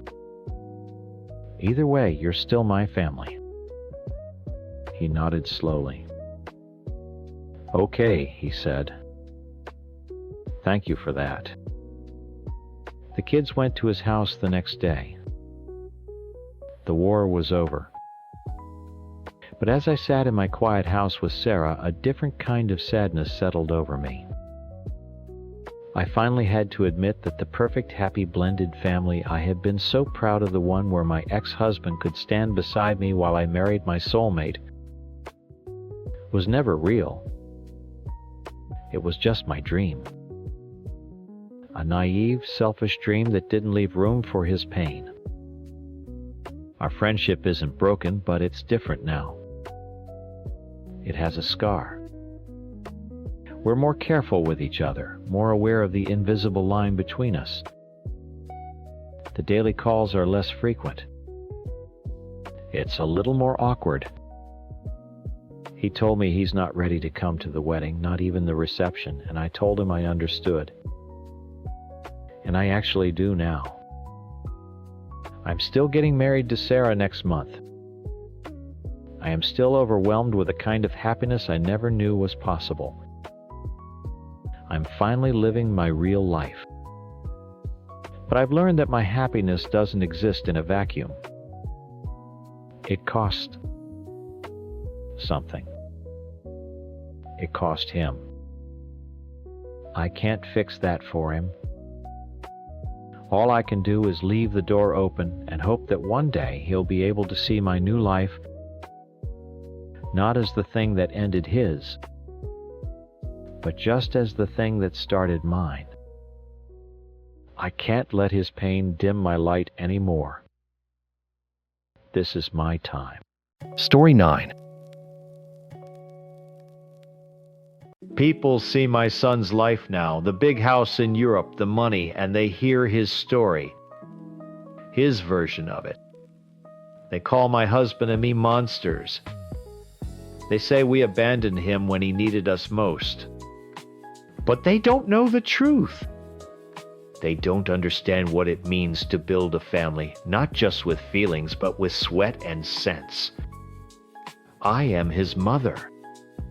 I am the one who is ashamed, and it is time for my side to be heard. My husband and I are not flashy people. We worked good, steady jobs our entire lives. We saved. We planned. We had 2 sons to think about, and our own old age. You don't get to be our age by throwing caution to the wind every time there's a crisis. You build a foundation brick by brick so the whole house doesn't collapse when a storm comes. We taught our boys this. We taught them that life is hard and you have to be practical. We didn't raise them to be emotional. We raised them to be survivors. Then my grandson, Nick, was born. His heart was broken from the very start. It was a terrible, terrible thing. My son's son was a mess. I understand that. He was a young father, scared out of his mind. But his fear made him blind. He found this surgery in another country that cost a fortune, an amount of money I couldn't even imagine. He came to us, his eyes wild, and asked us to give him everything we had. He saw our savings, the nest egg we had spent 30 years building, and thought it was his for the taking. He didn't think about his brother, whose future was also tied up in that money. He didn't think about us and what would happen to us if we were left with nothing in our old age. He only saw his own pain. We couldn't risk the entire family's security on what felt like a desperate gamble.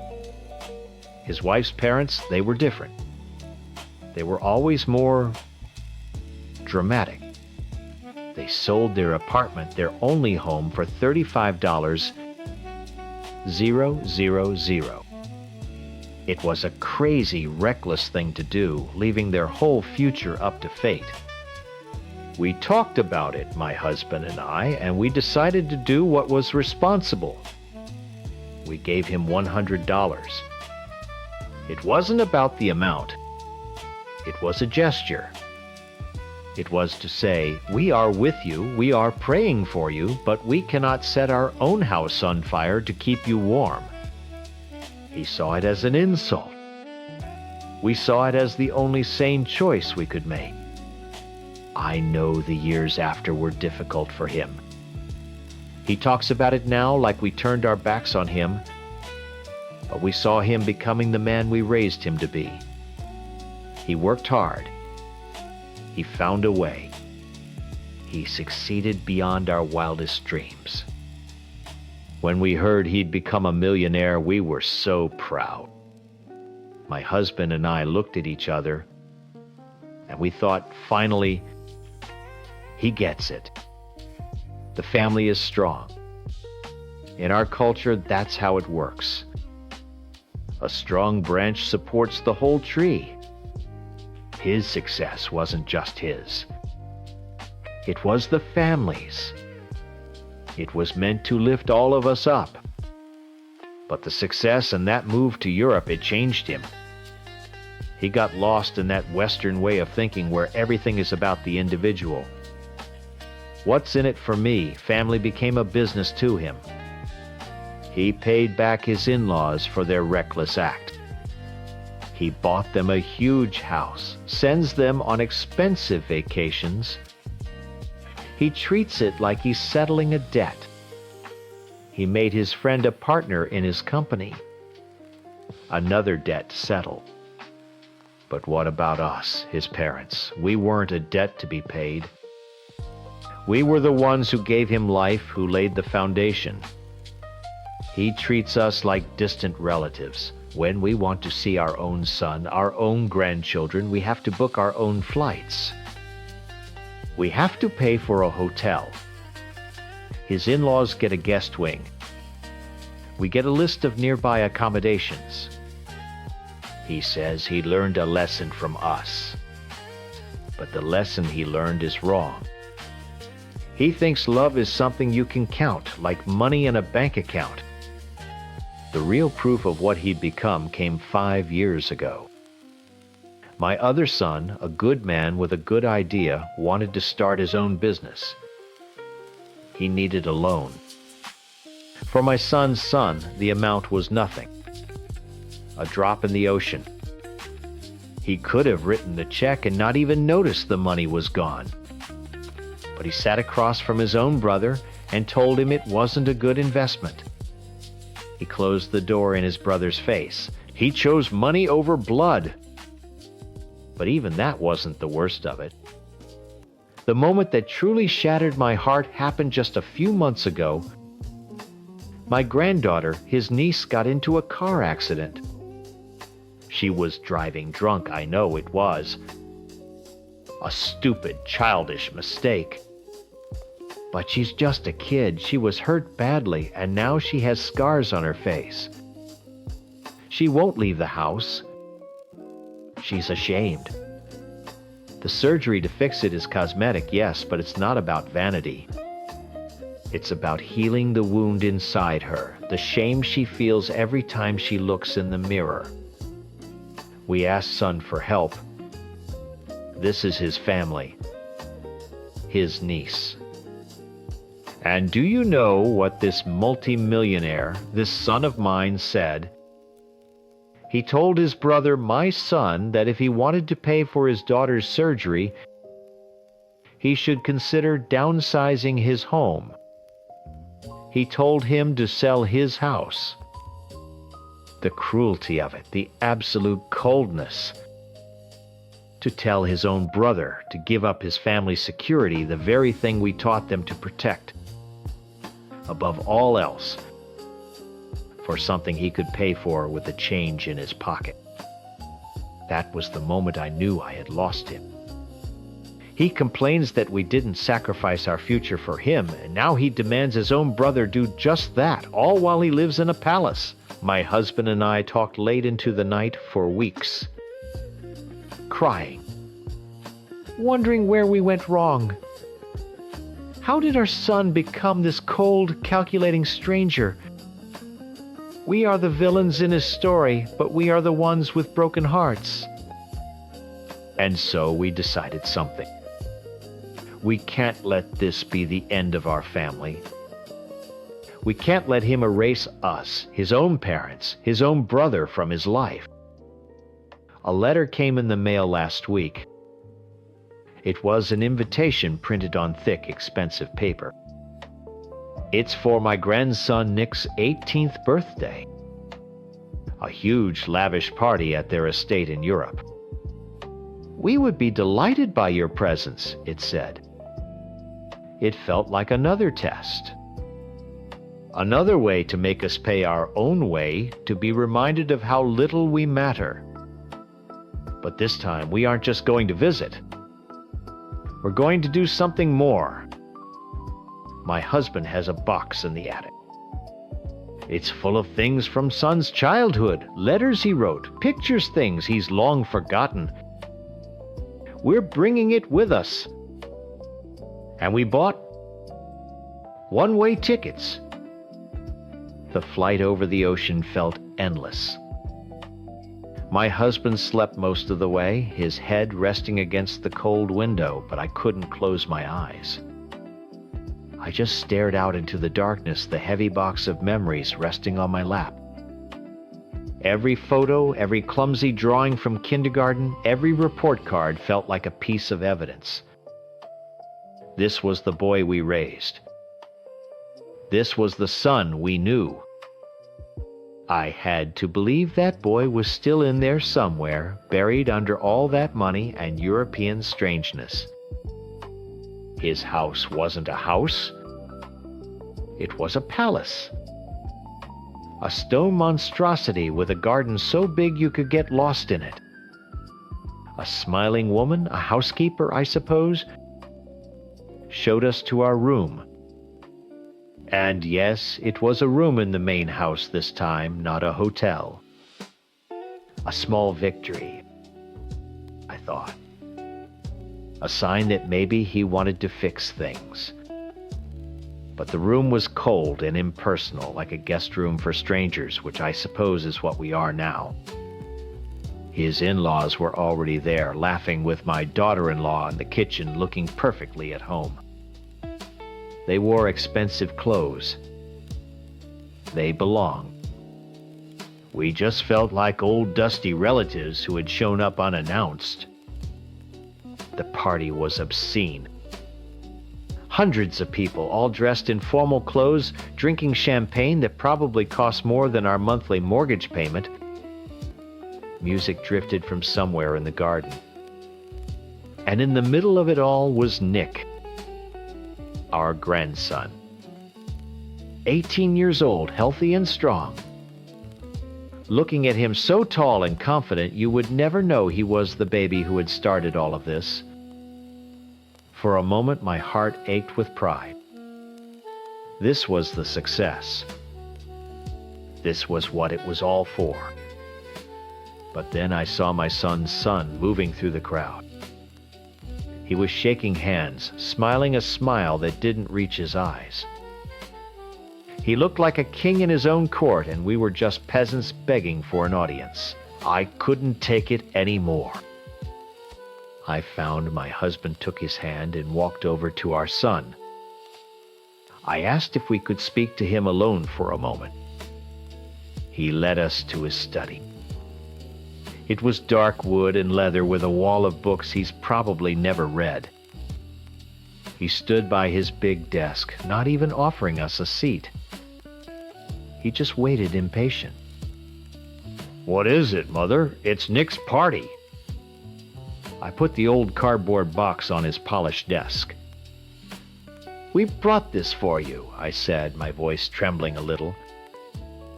"We wanted you to remember." He looked at the box, but didn't touch it. He knew what was inside. I remember everything he said, and his voice was so flat, so empty of feeling. "No, you don't," I pushed. "You don't remember being a boy who loved his family? You don't remember what we taught you. About duty. About how a family stands together. I remember you taught me that when times are hard, you make a practical choice," he said. "I remember you taught me the exact value of a son's—" The words hit me like a slap. My husband flinched beside me. "That is not fair," I cried, my voice finally breaking. "We did what we had to do. We had your brother to think of. We had our future. His in-laws, they gambled everything away, and you reward them for it. You buy them a house. You send them around the world, and us, your own mother and father, you make us pay for a hotel to see our own grandchildren. You turn your back on your brother when he needs a loan. You tell him to sell his home to fix his daughter's face, your own niece." I was sobbing now, the tears I'd held back for years finally coming. Your success was supposed to be the family's success, to lift us all up, not to be used as a weapon against us. We are your parents. We gave you life. He just stood there watching me fall apart. There was no anger in his face, no pity, nothing. That was the worst part. It was like he was looking at a stranger. When I was finished, he took a breath. "You're right," he said quietly. "You did teach me a lesson. The most important one of my life. You and Dad taught me that love has a price tag. That family support is a transaction. You made your transaction. You paid $100 for your peace of mind. My in-laws made their transaction. They sold their home. My friend made his transaction. He worked for free for a year. I am simply settling my accounts." He finally looked at the box on his desk. He picked it up not with love, but like it was a piece of trash. "This," he said, holding it up, "is an attempt at another transaction. You're trying to trade old memories for a piece of my fortune. The answer is no. I've learned my lesson too well." He walked to the door and opened. "The party is still going on. A car will be ready to take you to the airport in the morning. I've booked you tickets home. First class, of course. Consider it a final payment." And that was it. He left us standing in his big, empty office.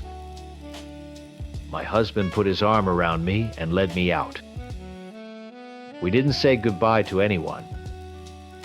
We just went to our cold guest room and packed our bags. The one-way tickets we'd bought felt like a joke. A stupid, hopeful dream from two old fools. We are home now. The first-class flight was just another insult, a way for him to show how easily he could have helped all these years. My other son picked us up from the airport.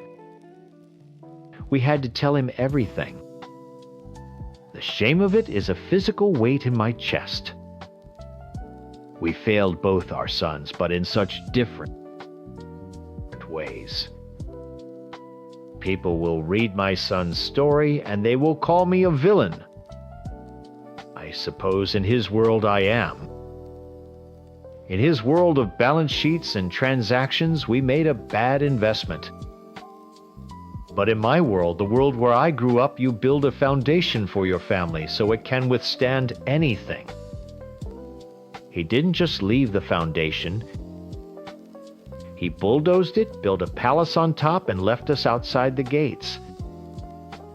He has his money, his success, his Western ideas. But he is alone. He has a business ledger where his heart should be. And I, his mother, am ashamed? Not of the $100. I am ashamed that I raised a son who has no soul. Story Teen. I know what you've heard. I'm the monster in this story, the cheating wife who destroyed a good man. And maybe I am. But a story is never just one person's version of the truth, is it? He painted a picture of a perfect husband betrayed, but he left out all the gray parts, all the silence that filled our house, until I thought I'd suffocate. When I met him, he was broken. His first wife had left a hole in him so big I thought I could fill it with my love. I was naive. I thought I could heal him, that I could be the one to make him whole again. For a while it felt like I was. He was a good man, I'll never deny that. He was a great provider. He gave me a beautiful house, a nice car, a life of security. He built a perfect, stable, silent cage for us, and I was his pretty bird. But the ghosts of his past were stubborn. They lived in our house with us. He never talked about her, but he didn't have to. I saw her in the way he'd go quiet for hours, in the way he never really looked at me, not deep down. Every compliment felt rehearsed like something he read in a book on how to be a husband. Every touch felt like a duty he had to perform. The man I married was a shell, and his heart was locked away. I wasn't his partner. I was his roommate. The person who made sure the bills were paid and the fridge was stocked. He was a fortress, and I was just living in the courtyard, never allowed inside the walls. He would get angry when I didn't answer my phone right away. He'd say I was ignoring him, but the truth is, he hadn't really called me in years. He checked in. He asked what I was making for dinner. He asked if I'd picked up the dry cleaning, but he never asked how I was feeling. He never asked what I was thinking about. The loneliness was a physical ache. Then there was Tom. Tom was my boss. He was flawed and married, and a walking cliché, I know. But he saw me. When he looked at me, he saw a woman, not just a function. When he talked to me, he listened. With him, I felt alive. I felt wanted. Our stolen afternoons were the only time I felt like myself. My marriage was my job. My life happened in those few hours on a Friday. Was it wrong? Of course it was. I'm not an idiot. But so is starving to death in a room full of plastic fruit. My husband accused me of gaslighting him when I'd beg him to talk to me, when I'd cry and tell him I felt like he didn't love me anymore. He'd say he was a good husband, that he gave me everything. He gave me things, yes, but not himself. He hadn't made love to me in months. It wasn't just an emotional distance. His body had rejected me long before his mind did. Honestly, I thought he'd found someone else. I thought he was having an affair and was too much of a coward to tell me. It never even occurred to me that he wasn't cheating but building a case. The day he got hurt at work, September 25th, I was with Tom. My phone was on silent in my purse. It was one of those rare perfect afternoons where I could just breathe and pretend the empty silent house wasn't waiting for me. When I finally left and saw my phone, my heart dropped. Dozens of missed calls and texts. I panicked, racing home, my mind filling with the worst possible scenarios. But when I got there, he was already home, settled on the couch with his leg propped up on a pillow. He was quiet, but that was just him. He said he'd hurt his leg at work and had been at the ER. He was fine. He asked where I'd been, and I told him a simple lie. I said I was out with my friend Amber. It was just easier than explaining the complicated, ugly truth that I was happier with another man because my own husband treated me like furniture. I felt a pang of guilt, but it was buried under years of resentment. That night when he was asleep, I went outside to get something from my car and saw him on the phone. I remember being so close to the front door when I hung up with Tom saying goodbye. He must have seen me. He must have known. For 2 months after that, he let me live in that lie. Things almost felt better. He was still quiet, but he'd sometimes apologize for our fights, saying he knew he'd been distant. He was playing a part pretending to be the penitent husband, all while he was letting the rot in our marriage spread. He was standing back and watching, sharpening his knife, and I was stupid enough to think he was trying to fix things. Then came our anniversary. He showed up at my office in the middle of the afternoon. He was holding the biggest bouquet of red roses I had ever seen and a box of my favorite chocolates. He was smiling. For one crazy, hopeful second, my heart leaped. I thought times he's trying. He remembers. He still loves me. Asterisk, my co-workers all gathered around, gushing about how sweet he was. My cheeks were red, and I felt a tiny flicker of the love I thought we could have had, the love I'd wanted for so long. He handed me the flowers and gave me a kiss on the cheek. It felt cold. "I have a special night planned," he said, loud enough for everyone to hear. "It's going to be a night you'll never forget." He was right about that.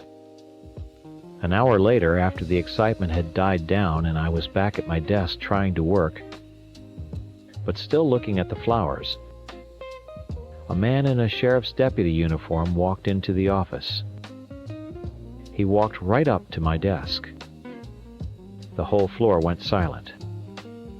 Everyone was staring. He didn't say anything. He just looked down at a piece of paper, confirmed my name, and handed me a thick, heavy envelope. I looked from his blank face to the official-looking packet in my hands. The whispers started instantly. My world didn't just crumble in that moment. It was detonated, a public spectacle for everyone I worked with to watch. This wasn't the act of a heartbroken husband trying to leave a marriage. This was a demolition. And I was standing at ground zero. The fallout was immediate and total. He hadn't just filed for divorce. He had salted the earth of my entire life.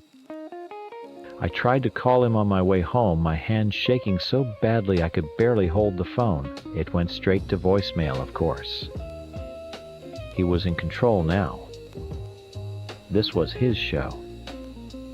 When I pulled into the driveway, everything looked the same. The porch light was on. The curtains were drawn. It was the same silent house I'd left that morning. I walked up to the front door, put my key in the lock, and it wouldn't turn. I tried again, jiggling it, pushing. Nothing. My blood ran cold. He had changed the locks. He had locked me out of my own home without a single word. He had erased me. I started banging on the door, screaming his name. All I got back was that same suffocating silence I'd lived with for years. Something inside me just snapped. I don't even remember picking up the decorative rock from the flower bed. The sound of the living room window breaking was the loudest, most satisfying sound our house had heard in a long time. It was the sound of something finally being broken out in the open. I left after that. I just drove, not knowing where to go. I ended up at a cheap motel, the kind you see in movies. A few hours later, I knew I had to go back. I had to get my things. I had to talk to him. When I pulled up, my stomach dropped. 2 sheriff's patrol cars were parked in the driveway. He was standing on the porch, his arms crossed like he was waiting for me. They were his personal guard dogs. I got out of the car and tried to walk toward him to find the man I married somewhere under all that cold fury. "What is this?" I begged. "Can we please just talk?" He didn't move. He just stared at me with dead eyes. "I love you," I said. It was a desperate, stupid Hail Mary, a last plea to just stop the bleeding. I don't even know if I meant it anymore. I just wanted the nightmare to stop. He just shook his head slowly, a small, cruel smile on his face. He pointed a thumb over his shoulder at one of the deputies. "She'll give you my lawyer's card. You can have your lawyer contact him to arrange a time to get your things." My things. He was talking about my life like it was a pile of stuff to be collected. All the years, all the meals we'd shared, all the times I'd held him when he woke up from a nightmare about his past, it was all just things. He had taken my home, my life, my reputation, all of it. "Everything is in this house," I whispered, tears streaming down my face. "My whole life." That's when he said it. The words that lit the final fuse. "You should have thought of that before. You screwed yourself out of it." The rage was blinding. It was pure reflex. I swung.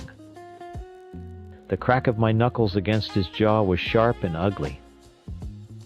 For a second I saw a flash of surprise in his eyes, a flicker of feeling. It was the only way to make him feel something, to prove he was made of flesh and blood and not just ice and vengeance.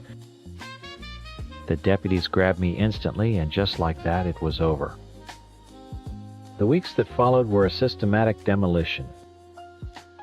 He didn't just want a divorce, he wanted to ruin me. He went to Tom's wife. He didn't call her, he didn't send a letter. He went to her house, that poor woman, who didn't deserve any of this, and handed her my shame on a thumb drive. He forced her to watch videos of me with her husband. It wasn't about pain. It was about power. It was about making sure I had nowhere left to go. Then he went after Amber. He called her and told her he knew she'd help cover for me. But he didn't stop there. He told her I was sleeping with her husband, FP, too. He destroyed her marriage out of pure, calculated spite.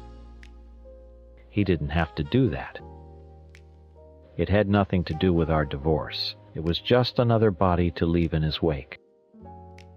By the time we sat down in the lawyer's office, I was already defeated. He wanted a confession, a full accounting of all my sins to justify his righteous war. He sat across the table, calm and cold, while his lawyer talked about the mountain of evidence he had, The private investigator, the phone records the videos from the cameras he'd hidden in our bedroom, our living room. He paraded my shame out like they were trophies. I was cornered, humiliated, and utterly alone. I admitted to the affairs. I didn't have a choice. But he wanted more. He wanted every detail, every name, every date. He wanted to rub my face in it. He wanted me to be the monster so he could be the saint. And in that moment, looking at his smug, victorious face, I decided to give him one last truth. The ugliest one I had. "There's something else," I said, my voice barely a whisper. The room went quiet. 2 years ago, I looked him dead in the eye. I was pregnant. I had an abortion. His face didn't change, but I saw something flicker behind his eyes. "I didn't know whose it was," I said. "It could have been yours, or it could have been someone else's." I honestly didn't know. It was the last weapon I had left to throw a piece of shrapnel from the bomb he'd dropped on my life. It was my secret, my grief, something I had carried alone for 2 years, and I handed it to him like a dagger. It was cruel, I know that. But he had burned my world to the ground, and I just wanted him to feel the heat. In the end, he got what he wanted. The divorce was finalized. He got the house, the cars, his $401k, everything. The judge called my behavior egregious. I got $73,000 from our savings account. And no alimony. He won. He thinks he got justice. He kept his house, his money, and most importantly, his story. The story where he is the victim and I am the villain. But all he really did was prove me right. The kind, broken man I married was long gone if he was ever really there at all. In his place was a cold, vengeful stranger who would rather burn everything to the ground than feel an ounce of his own pain. He didn't escape a prison. He just became its warden, locking himself inside with his ghosts, his anger, and his perfect righteous story. And he'll be just as alone in that silent house as I ever was. Story 11. I guess I'm the villain in my brother's wife's story. I'm the entitled, demanding sister-in-law who tried to force her way into her perfect little house. I'm sure she's told everyone what a nightmare I am. But has she told them why? Has she told them what it feels like to have your entire world dissolve into thin air in a single afternoon? No. Of course not. Because to her, this is all just an inconvenience. To me, it was the end of my life. For 16 years, my world was my family. That was my job. Greg made the money, yes, but I made the life. I was the one who went to every parent-teacher conference for our daughter Teresa. I was the one who planned the birthday parties, remembered his mother's anniversary, and made sure the house was a home, not just a building we slept in. I was proud of it. We were a team, a solid unit. I built our world brick by brick, and I thought it was forever. That's why when my best friend Chloe lost her job and her apartment, I didn't even think twice. Move in with us, I told her. Stay in the guest room until you're back on your feet. Greg thought it was a great idea. We had the space, and Chloe was like a sister to me. That's just what you do for people you love. You show up. You offer them a safe place to land. It's the most basic rule of being a decent human being. I tried to have that kind of relationship with my sister-in-law, Sarah. I really did. It was just hard. My brother is military, so he was gone all the time, and she was always so closed off. I'd text her, "Hey, bringing Teresa over to see her cousins be there in 20." I was trying to build a bond for the kids' sake and for ours. We were family after all. But I'd get there and she'd have all her work-from-home stuff spread across the dining room table, and you could feel the tension coming off her every time the kids made a loud noise. Teresa is a good kid, but she's 11. She has energy. She gets excited. Sometimes she's clumsy. I'd watch Sarah follow her around with a wipe, her eyes narrowing every time Teresa got too close to a white piece of furniture. It was exhausting. I felt bad for her, honestly. So alone in that big, sterile house, more worried about a fingerprint on the wall than actually connecting with the people in it. I tried to joke with her to break the ice. Around Christmas, I'd text her, "So, what are you getting your favorite sister-in-law this year?" It was my way of being playful, of saying, times, let's be close, let's be real, family asterisk. She'd just send back or not reply at all. She took everything so literally, so seriously. She saw a demand where I was offering a connection. She never understood that family isn't a transaction. It's a safety net. It's the one place in the world you're supposed to be able to go when everything else falls apart. I just never thought I'd be the one who needed it. The last few months, things had been weird. Greg was working late, more often glued to his phone, smiling at texts that he'd quickly hide if I walked into the room. Chloe, who I'd helped get a job at a local boutique, was suddenly flush with cash, buying new clothes and getting her hair done.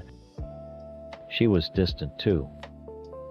When I'd try to talk to her, really talk, her eyes would slide away. I told myself I was being paranoid. This was Greg, my Greg. This was Chloe, my best friend. I was imagining things. They were living under my roof. I trusted them. The day it happened, Teresa was at a sleepover. It was a Friday. Greg was supposed to be at a work dinner, and Chloe had said she was meeting some friends. The house was quiet. I was enjoying the peace watching some stupid reality show on TV when I heard a floorboard creak upstairs. My first thought was that Chloe had come home early. I figured her plans fell through. I muted the TV and listened. Then I heard it again, but this time it was followed by a low murmur of voices. It sounded like it was coming from our bedroom. My heart started to beat a little faster. Was it Greg? Did his dinner get canceled? Why didn't he call? I got up from the couch, a weird cold feeling creeping up my spine. "Hello," I called out. "Greg, Chloe." Silence.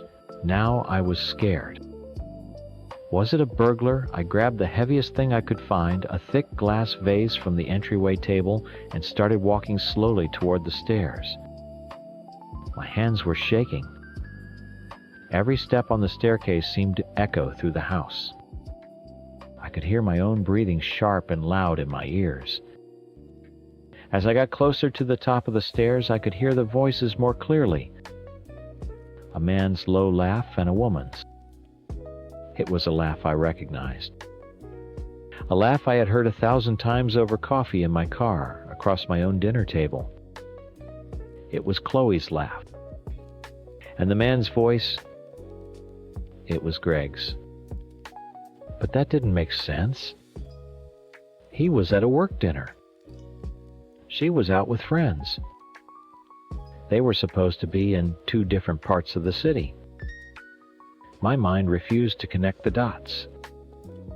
I told myself there had to be a simple explanation. They both came home early and they were just talking. Maybe they were planning a surprise for me. My birthday was next month. Yes, that had to be it. A surprise. I reached the top of the stairs and walked down the hallway to our bedroom. The door was closed, but not all the way. It was cracked open just an inch, a dark slice in the white door. The low murmur of their voices was coming from inside. I took a deep, shaky breath, my knuckles white from gripping the vase. I told myself I was being ridiculous. I just needed to push the door open and see them sitting on the bed laughing about the silly surprise they were planning. I put my hand on the cool metal of the doorknob, held my breath, and pushed. The world tilted on its axis. The vase I was holding slipped from my sweaty fingers and crashed onto the hardwood floor, exploding into 100 glittering shards. The sound was deafening in the quiet hallway. They both jumped their heads, snapping toward the door. It wasn't a surprise party. It was my husband Greg and my best friend Chloe in my bed. My bed. I don't remember screaming. I must have, because my throat felt raw afterward. The next few minutes are a blur of ugly, jagged pieces. Chloe, grabbing a sheet, scurrying out of the room like a rat, not even looking at me. Me yelling things I can't repeat. And Greg. Greg just stood there. He pulled on a pair of shorts with the calmest expression I have ever seen. There was no shame, no panic, nothing. It was like I had just caught him eating a cookie before dinner. "You need to calm down," he said, his voice flat. "Calm down, I think." I lunged at him then. He just held me by my arms, his grip like iron, until I exhausted myself, sobbing and shaking. That's when he laid it all out, cold and clean as a surgeon's scalpel. It had been going on for months. He was in love with her. He wanted a divorce. "What about Teresa? What about our home?" I choked out, looking around the room I had painted, at the furniture I had picked out, at the life I had built. He looked at me with dead eyes. "You mean my home," he said. He reminded me of the prenup I'd signed when I was 22, and so stupidly in love I would have signed anything. He told me that he made the money, he paid the mortgage, and that my 16 years of work raising our daughter, running our lives, were worth nothing. He said it, asterisk, nothing, asterisk. And then the final unbelievable cruelty, he told me Chloe was staying. That while we sorted things out, she would be moving into our room. My room.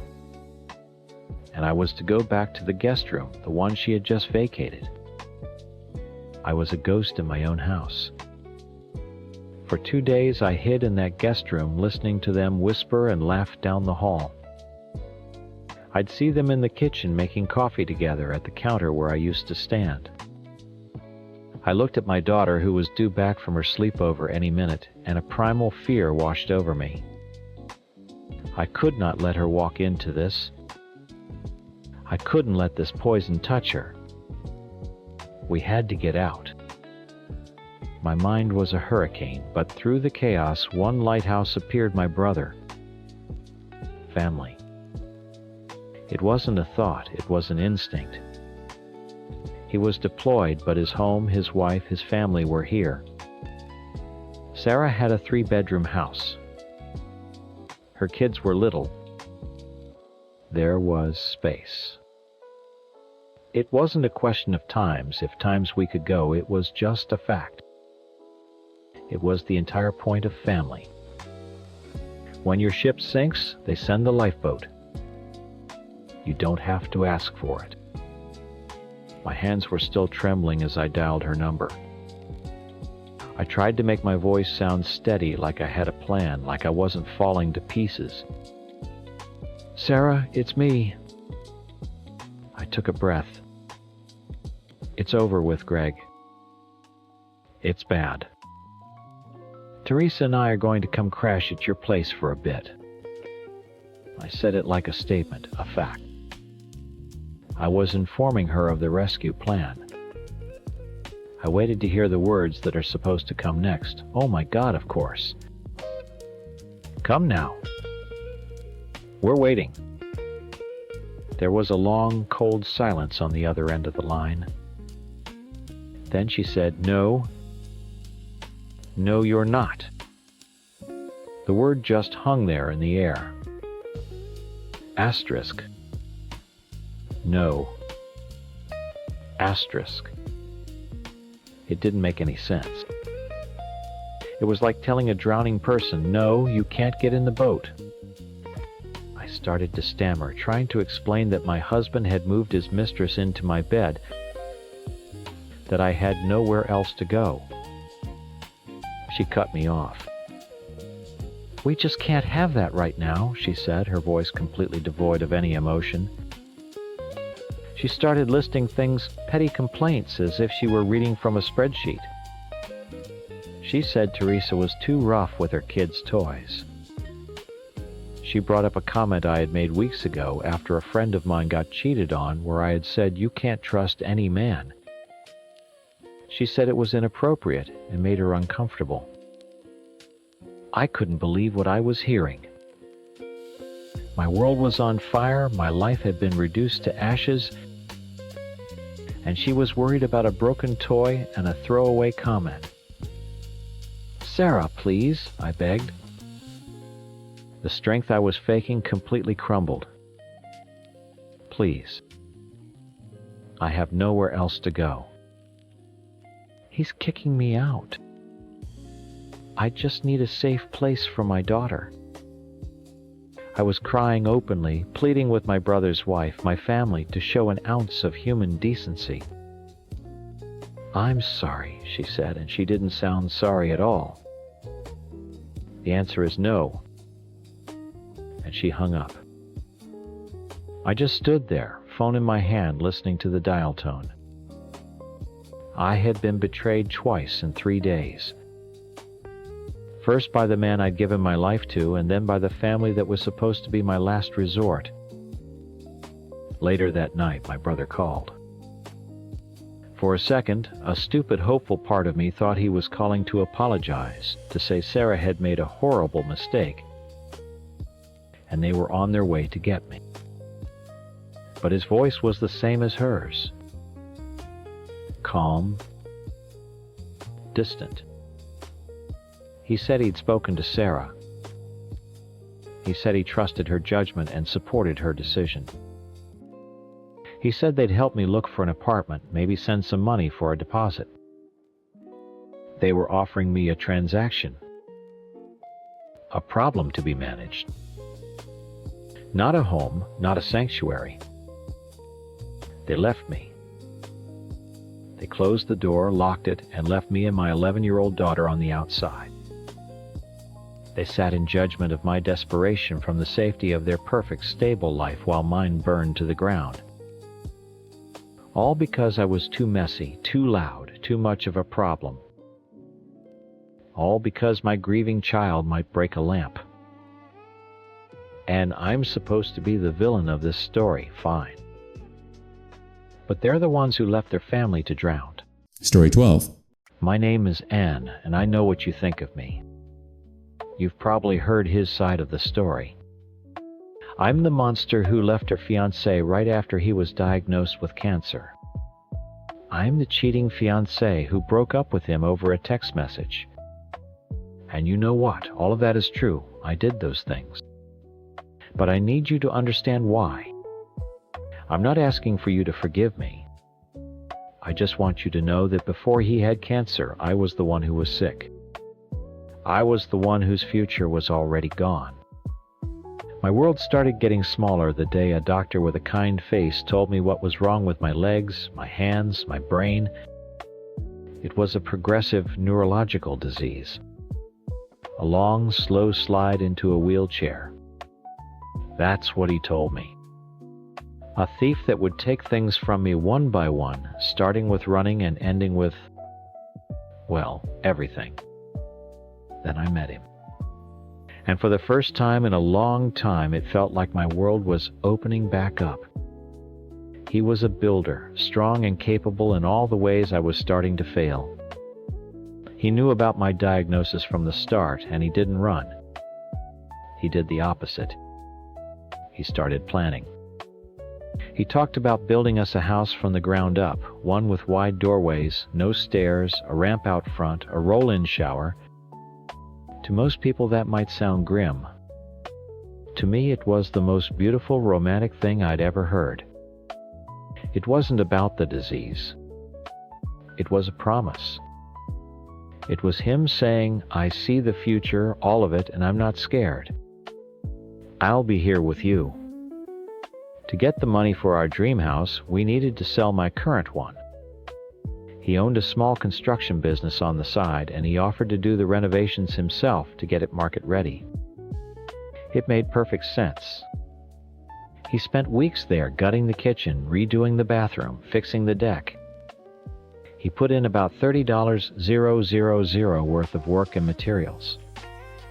He was so careful about it, running everything through his company, giving me invoices for every box of nails, every sheet of drywall. He said it was important for taxes and permits to do it all by the book. I just nodded along. But I remember this one evening he put a contract in front of me. It stated that he would be paid back for the renovations in full when the house was sold. I just stared at it. Who has a contract with the person they're going to marry? A small, cold feeling crept into my stomach. It felt less like a partner building our future and more like a contractor protecting his investment. But I pushed that feeling down hard. I was the one who was sick. I was the one who was falling apart and needed help. How could I question the man who was promising to catch me? I signed it. As my body started to betray me more, the little stumbles becoming more frequent, my lifelong friend became my escape. Let's call him Mark. With my fiancée, I was a project, a person to be planned for. With Mark, I wasn't a patient. I was just Anne. We'd known each other since we were kids. He made me laugh. We flirted. It was stupid and selfish, I know that. But it was like a drug. It was the only thing that let me forget about the ticking clock in my own body, the only thing that made me feel like the woman I used to be. It was a life raft, and I clung to it. Then my fiancé got sick, and the floor didn't just fall out from under him. It fell out from under both of us. Stomach cancer. The words hung in the air heavier than my own diagnosis ever felt. The change was so fast. The strong man who was going to build me a fortress against my illness was suddenly weak, vomiting, terrified. It was like looking in a mirror, and I hated what I saw. Every fear I had about my own future, the weakness, the helplessness, the loss of control was right there reflected in his face. Our whole plan, this simple, beautiful idea that the strong one would care for the weak one, it just evaporated. We weren't a team anymore. We were just two sick people holding on to each other as we both drowned. The stress was unbelievable. My doctor had warned me that stress could make my cognitive symptoms worse, and she was right. I started forgetting things, getting confused. I couldn't think straight. One night, while he was lying on the couch, pale and exhausted from chemo, he brought up the house. He said we should speed things up, sell my place as soon as the renovations were done so we could move in together right away. He said he needed me. I looked at him, and I didn't feel comfort. I felt the walls closing in. The dream house was no longer a promise. It was a cage. A custom-built hospital ward where we would just watch each other waste away. I saw a future of feeding tubes and wheelchairs of me, trying to be his caregiver even as my own body was giving up on me. I panicked. A blind animal panic. I fled. I went straight to the one place that felt normal, straight into Mark's arms. It wasn't a choice, not really. It was an escape. A pathetic, desperate attempt to outrun the reality that was waiting for me at home. I couldn't face him. I couldn't look into his eyes and tell him that his sickness terrified me, because it showed me my own future. So I sent the text. I know. It was the most cowardly thing I have ever done. I can't see myself taking care of someone this sick in the long term. I typed the words and my hands were shaking. Those words weren't just about him, they were about me. Asterisk. I am getting sick. I can't do this for you because I won't even be able to do it for myself. Asterisk. It was a cruel, selfish act of self-preservation. And I knew the second I hit send that I had just destroyed everything. A week later, I saw his truck in my driveway. I hid in the back room until he was gone. He had left a few boxes of my things on the porch. I felt a strange, hollow sort of relief. It was over. The worst part was over. I was broken and alone, but I was free from that shared sick room. I thought I could finally breathe. I was so wrong. The worst wasn't over. It hadn't even begun. The real end came in a certified letter. My hands shook so badly I could barely sign for it. I thought maybe it was from his lawyer, something about the engagement ring. It was from his lawyer, but it wasn't about the ring. It was a formal notice of a lien being placed on my home. For the renovations. For the $30,000. That cold feeling I'd had when I signed that contract came rushing back, but this time it was an avalanche. The invoices, the careful tracking of every screw and every hour of labor, it wasn't for taxes. It was ammunition. He had been building a case against me from the start. Or, at the very least, he'd built himself an escape hatch. My heartbroken ex-fiancé, the man I was supposed to care for in sickness and in health, was now my creditor. The house sold a few months later. I had been counting on that money. The equity in my home wasn't just money, it was my future. It was the fund for my own in-home care, the down payment on an accessible apartment, the safety net for when my disease finally took my legs and my career. After his lien was paid, there was almost nothing left. He hadn't just filed for the $30,000. He added interest. And attorney's fees. He took everything. That contract wasn't a weird formality between lovers. It was a weapon, and he had waited for the perfect moment to use it. It turned out he was the one who never saw our lives as fully joined. He was the one who always had one foot out the door. The affair with Mark fell apart almost immediately. The fantasy couldn't survive the harsh reality of what I'd done and what was happening to me. Mark was my escape, but when my life became a real crisis, legal notices, financial ruin, a rapidly progressing illness, he couldn't handle it. The fun, flirty Anne was gone, replaced by a terrified woman who cried all the time. He faded away, and I was too exhausted to even care. I was completely, utterly alone. The stress did exactly what my doctors warned it would. It was like pouring gasoline on the fire of my illness. The stumbles became falls. The tingling in my hands became a permanent numbness that made it hard to type, to hold a pen, to do my job. I was fired 6 months after the house sold. They called it a restructuring, but we all knew the truth. I couldn't keep up anymore. I lost my job, my home, and my savings all in the same year.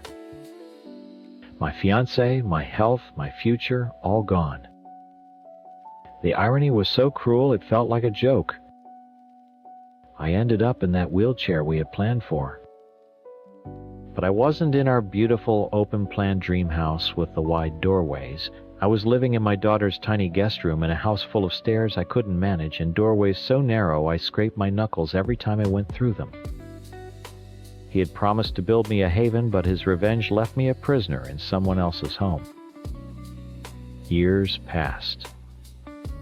5 of them. I learned to live my new life. I learned to navigate the world from a seated position, to depend on my daughter for everything. But the regret, it never went away. It was a physical weight I carried with me every single day. I replayed that text message in my head 1,000,000 times. I thought about all the other ways I could have handled it, the conversations we should have had. But I had been a coward, and this was my punishment. Then, one Tuesday afternoon, I saw him. I was in the grocery store trying to get a box of cereal off a high shelf. He walked around the corner pushing a cart. He looked good, healthy. The gaunt, sick man I remembered was gone. He had filled out, his color was back. He looked strong. He didn't see me at first. My heart hammered against my ribs. This was my chance. Maybe it was stupid, but I had to try. I needed to apologize. I needed him to know that my actions came from a place of terror, not malice. I rolled my chair toward him. "Hey," I said. My voice was small, shaky. He stopped and looked down at me. His eyes went from my face to the wheelchair and back to my face. There was no flicker of surprise, no sadness, no pity.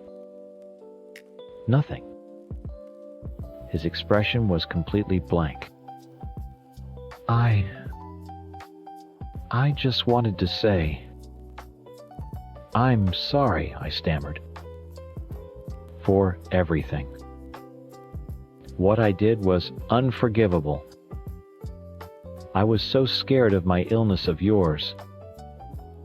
I panicked.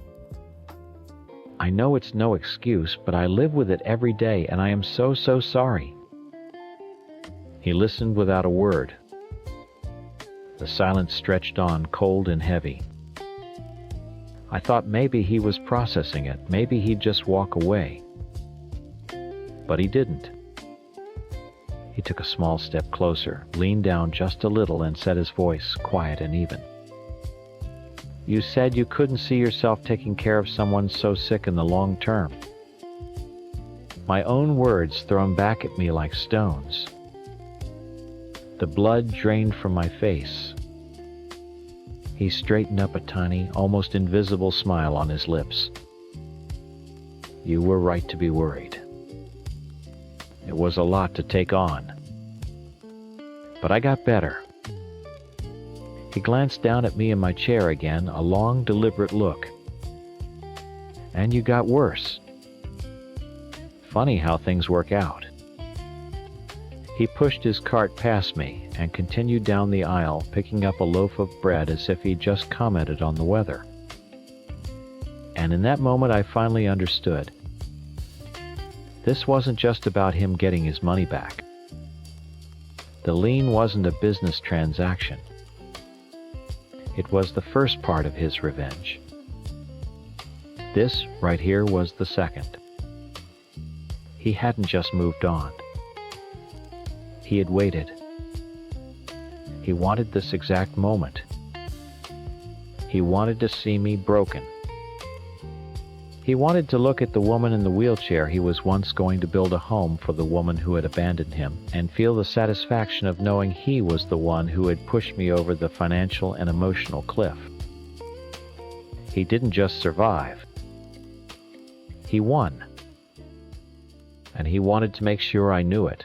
Story 13. I know I'm going to be the villain in this story. My best friend, let's call her Olivia, is probably painting me as the crazy, violent one who ruined her night. And from her point of view, I guess I was. But she doesn't understand why I did it. Nobody does, because I've never told anyone the full truth. Not even her. Olivia and I have been best friends since we were 12. We were awkward middle schoolers together. We survived high school together. We were each other's maids of honor. I held her first baby in the hospital. She was the one who held me together when my own life fell apart. She thinks she knows everything about my divorce, but she only knows the basics. She knows I had an affair, and she knows my ex-husband Mark found out. That's the simple version, the clean version. The real version is so much uglier, and it lives inside me every single day. My divorce wasn't just a sad ending. It was a demolition. I cheated on Mark for 5 months with a guy from work. It was stupid and selfish, and I broke the heart of the best man I've ever known. The worst part is how he found out. It wasn't a text message or a lipstick stain. It was a video. A disgusting, undeniable video that my affair partner took, which Mark found on my laptop. The look on his face when he confronted me, I see it every night when I close my eyes. It wasn't just anger or sadness. It was a kind of revulsion, like he was looking at a complete stranger who had crawled into his wife's skin. That look is the price I pay. I lost my husband, my home, and half my time with my kids. The guilt is a physical thing. It's a weight in my chest that never goes away. Some days it's a dull ache, other days it's so heavy I can barely breathe. I live in a small apartment that always feels empty and temporary, while he and the kids are in our old house, the one I filled with love and then poisoned with lies. I smile when I pick up the kids, and I smile when I drop them off. But the moment I'm alone in my car, I usually have to pull over because I can't see the road through my tears. This is my life now. This is the sentence from my crime. So when Olivia called me last week sobbing, a cold, familiar fear gripped me. She and her husband Tom had a huge fight. He was being distant, she was feeling lonely and unloved. And she said she needed to get out, to go to a pub and blow off steam. I heard those words and my blood ran cold. I know that feeling. That toxic mix of loneliness and resentment is a breeding ground for terrible decisions. It's the same emotional cocktail I was drinking right before I destroyed my own family. Blowing off steam is just a nice way of saying you're going out looking for a stranger to tell you you're pretty. You're looking for a temporary fix for a permanent problem. She begged me to go with her. Part of me wanted to say no to stay in my quiet apartment and let the silence punish me like it always does. But the thought of her, my Olivia, sitting alone in a bar with that vulnerable look in her eyes, I couldn't let her do it. I couldn't let her walk down the same path I did. I told her I'd go, but that I wouldn't be drinking. I needed my head to be clear. I wasn't going as her friend. I was going as a bodyguard for her marriage. The pub was dark, loud, and sticky. It smelled like spilled beer and regret. Olivia started ordering cocktails immediately, one after the other, her movements getting looser and her voice getting louder with each glass. I sat there, sipping my stupid orange juice, my stomach in knots, scanning the room like a hawk. I wasn't paranoid. I was experienced. I know what predators look for, and my best friend with her tear-streaked mascara and sad eyes was practically glowing in the dark. It didn't take long. A guy slid into the chair next to her. He wasn't a monster. They never are. He was handsome in a generic way, with an easy smile and eyes that made you feel like you were the only person in the room. He bought her another drink. He leaned in when she talked. He told her she had a beautiful laugh. He told her Tom was an idiot for making her sad. It was a script. I know it was a script because I'd heard every single one of those lines before, and I'd fallen for all of them. I tried to interject to pull her into a different conversation, but she was in a trance. She was soaking up his attention like a dying plant in the rain. I watched him, and I wasn't just seeing a guy flirting with my friend. I was seeing a replay of my own downfall. Every smooth compliment, every gentle touch of her arm was a brick being pulled from the foundation of her life. Then he did it. He reached across the table and took her hand. He laced his fingers through hers, and I saw her smile, a real, genuine smile. And in that moment, something inside me snapped. I saw it all happening again. I saw Tom's face, a mirror of marks shattering with betrayal. I saw her kids. I saw her waking up the next morning with a gut-wrenching shame that would never, ever go away. I saw her living my life. He leaned in his lips close to her ear, ready to whisper the words that would seal the deal. That was the point of no return. That was the moment she was about to trade her entire future for a few minutes of feeling wanted. I couldn't let that happen. I didn't yell. I didn't say a word. I just moved. I stood up so fast my own chair screeched against the floor. I reached across the table, grabbed his shoulder, and shoved. It wasn't a small push. It was a desperate, full-body heave fueled by 5 years of self-hatred. He was caught completely off guard. He stumbled backward, his chair tipped, and he went down hard. There was a loud thump and the crash of wood on the floor. The music seemed to stop. Everyone turned to look. The guy was on the ground groaning. Olivia was staring at me, her mouth wide open in shock. I didn't even look at him. I stepped right over his legs, grabbed Olivia's wrist, and pulled her toward the exit. Her drink sloshed over the side of her glass, splashing onto the floor next to the man I just knocked down. We burst out into the cold night air. The sudden silence was deafening. She ripped her arm out of my grasp, her eyes flashing with a mix of confusion and anger. "What the hell is wrong with you?" she started to say, but she stopped when she saw my face.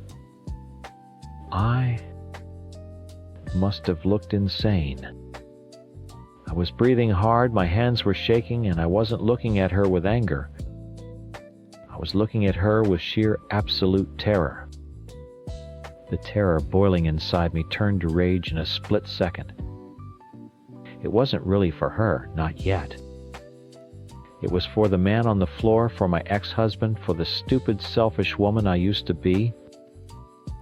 But Olivia was the one standing in front of me, and she was the one who got it all. "What's wrong with me?" I screamed, and my voice was raw, ugly. "What the hell is wrong with Times You Times? Do you have any idea what you were just about to do? What you were about to throw away?" She flinched, taking a step back. The alcohol was still making her brave. "He was just a guy being nice. We were talking. You're acting insane." "Insane," I laughed, but it was a bitter, broken sound. "Oh, you haven't seen insane yet. Being nice? Is that what you call it? He was telling you everything you wanted to hear because you're sad and fighting with your husband. He was holding your hand. He was leaning in to kiss you, Olivia. That's not nice. That's a playbook. And you were following it right into hell." Every word I said to her, I had said to myself 1,000 times in my empty apartment. I was screaming at my own ghost. "You don't know anything," she shot back, her eyes filling with tears of anger and confusion. "My life isn't your life." That was it. That was the line that broke me. The anger drained away, leaving me hollowed out and shaking. "You're right," I whispered. "It's not. And I will burn myself to the ground to make sure it never is." I grabbed her arm again gently this time and pulled her over to a cold metal bench under a streetlight. We sat down. The sounds of the city seemed miles away. I couldn't stop my hands from trembling, so I clasped them together in my lap. She needed to see. She had to understand the whole hideous truth. "You know I had an affair," I started, my voice barely audible. "You know Mark found out, and that's why we got divorced." That's the story I tell people. It's neat, it's simple, but it's not the truth, Liv. Not the whole truth. I took a deep breath. The affair. It started just like tonight. A fight with Mark, feeling lonely going out for a drink. A guy told me I was beautiful. It felt good to be seen. It was a thrill, an escape. But it wasn't real. It was a cheap, temporary high that cost me everything. I looked her right in the eyes. Mark didn't find a text message. He didn't hear a rumor. My voice cracked. I had never said these words out loud to anyone. My affair partner. He took a video of us on his phone. And I was so stupid, so careless, I let him send it to me. I saved it on my laptop. Mark was looking for a tax document one night and he found it. He opened a file and he saw his wife, the mother of his children, with another man. Olivia made a small wounded sound, like she'd been punched. She put her hand over her mouth, but I couldn't stop. I had to make her see the end of the road she was on. The look on his face, Liv, I can't even describe it. It was like he didn't know me. Like I was a monster. The love was just gone. Instantly. Replaced by disgust. There was no discussion, no fighting. Just this dead, horrible silence. I destroyed the man I loved most in the world in the time it took to watch a 2-minute video. I was openly sobbing now, the tears I'd held back for years finally pouring out. I lost everything in that moment.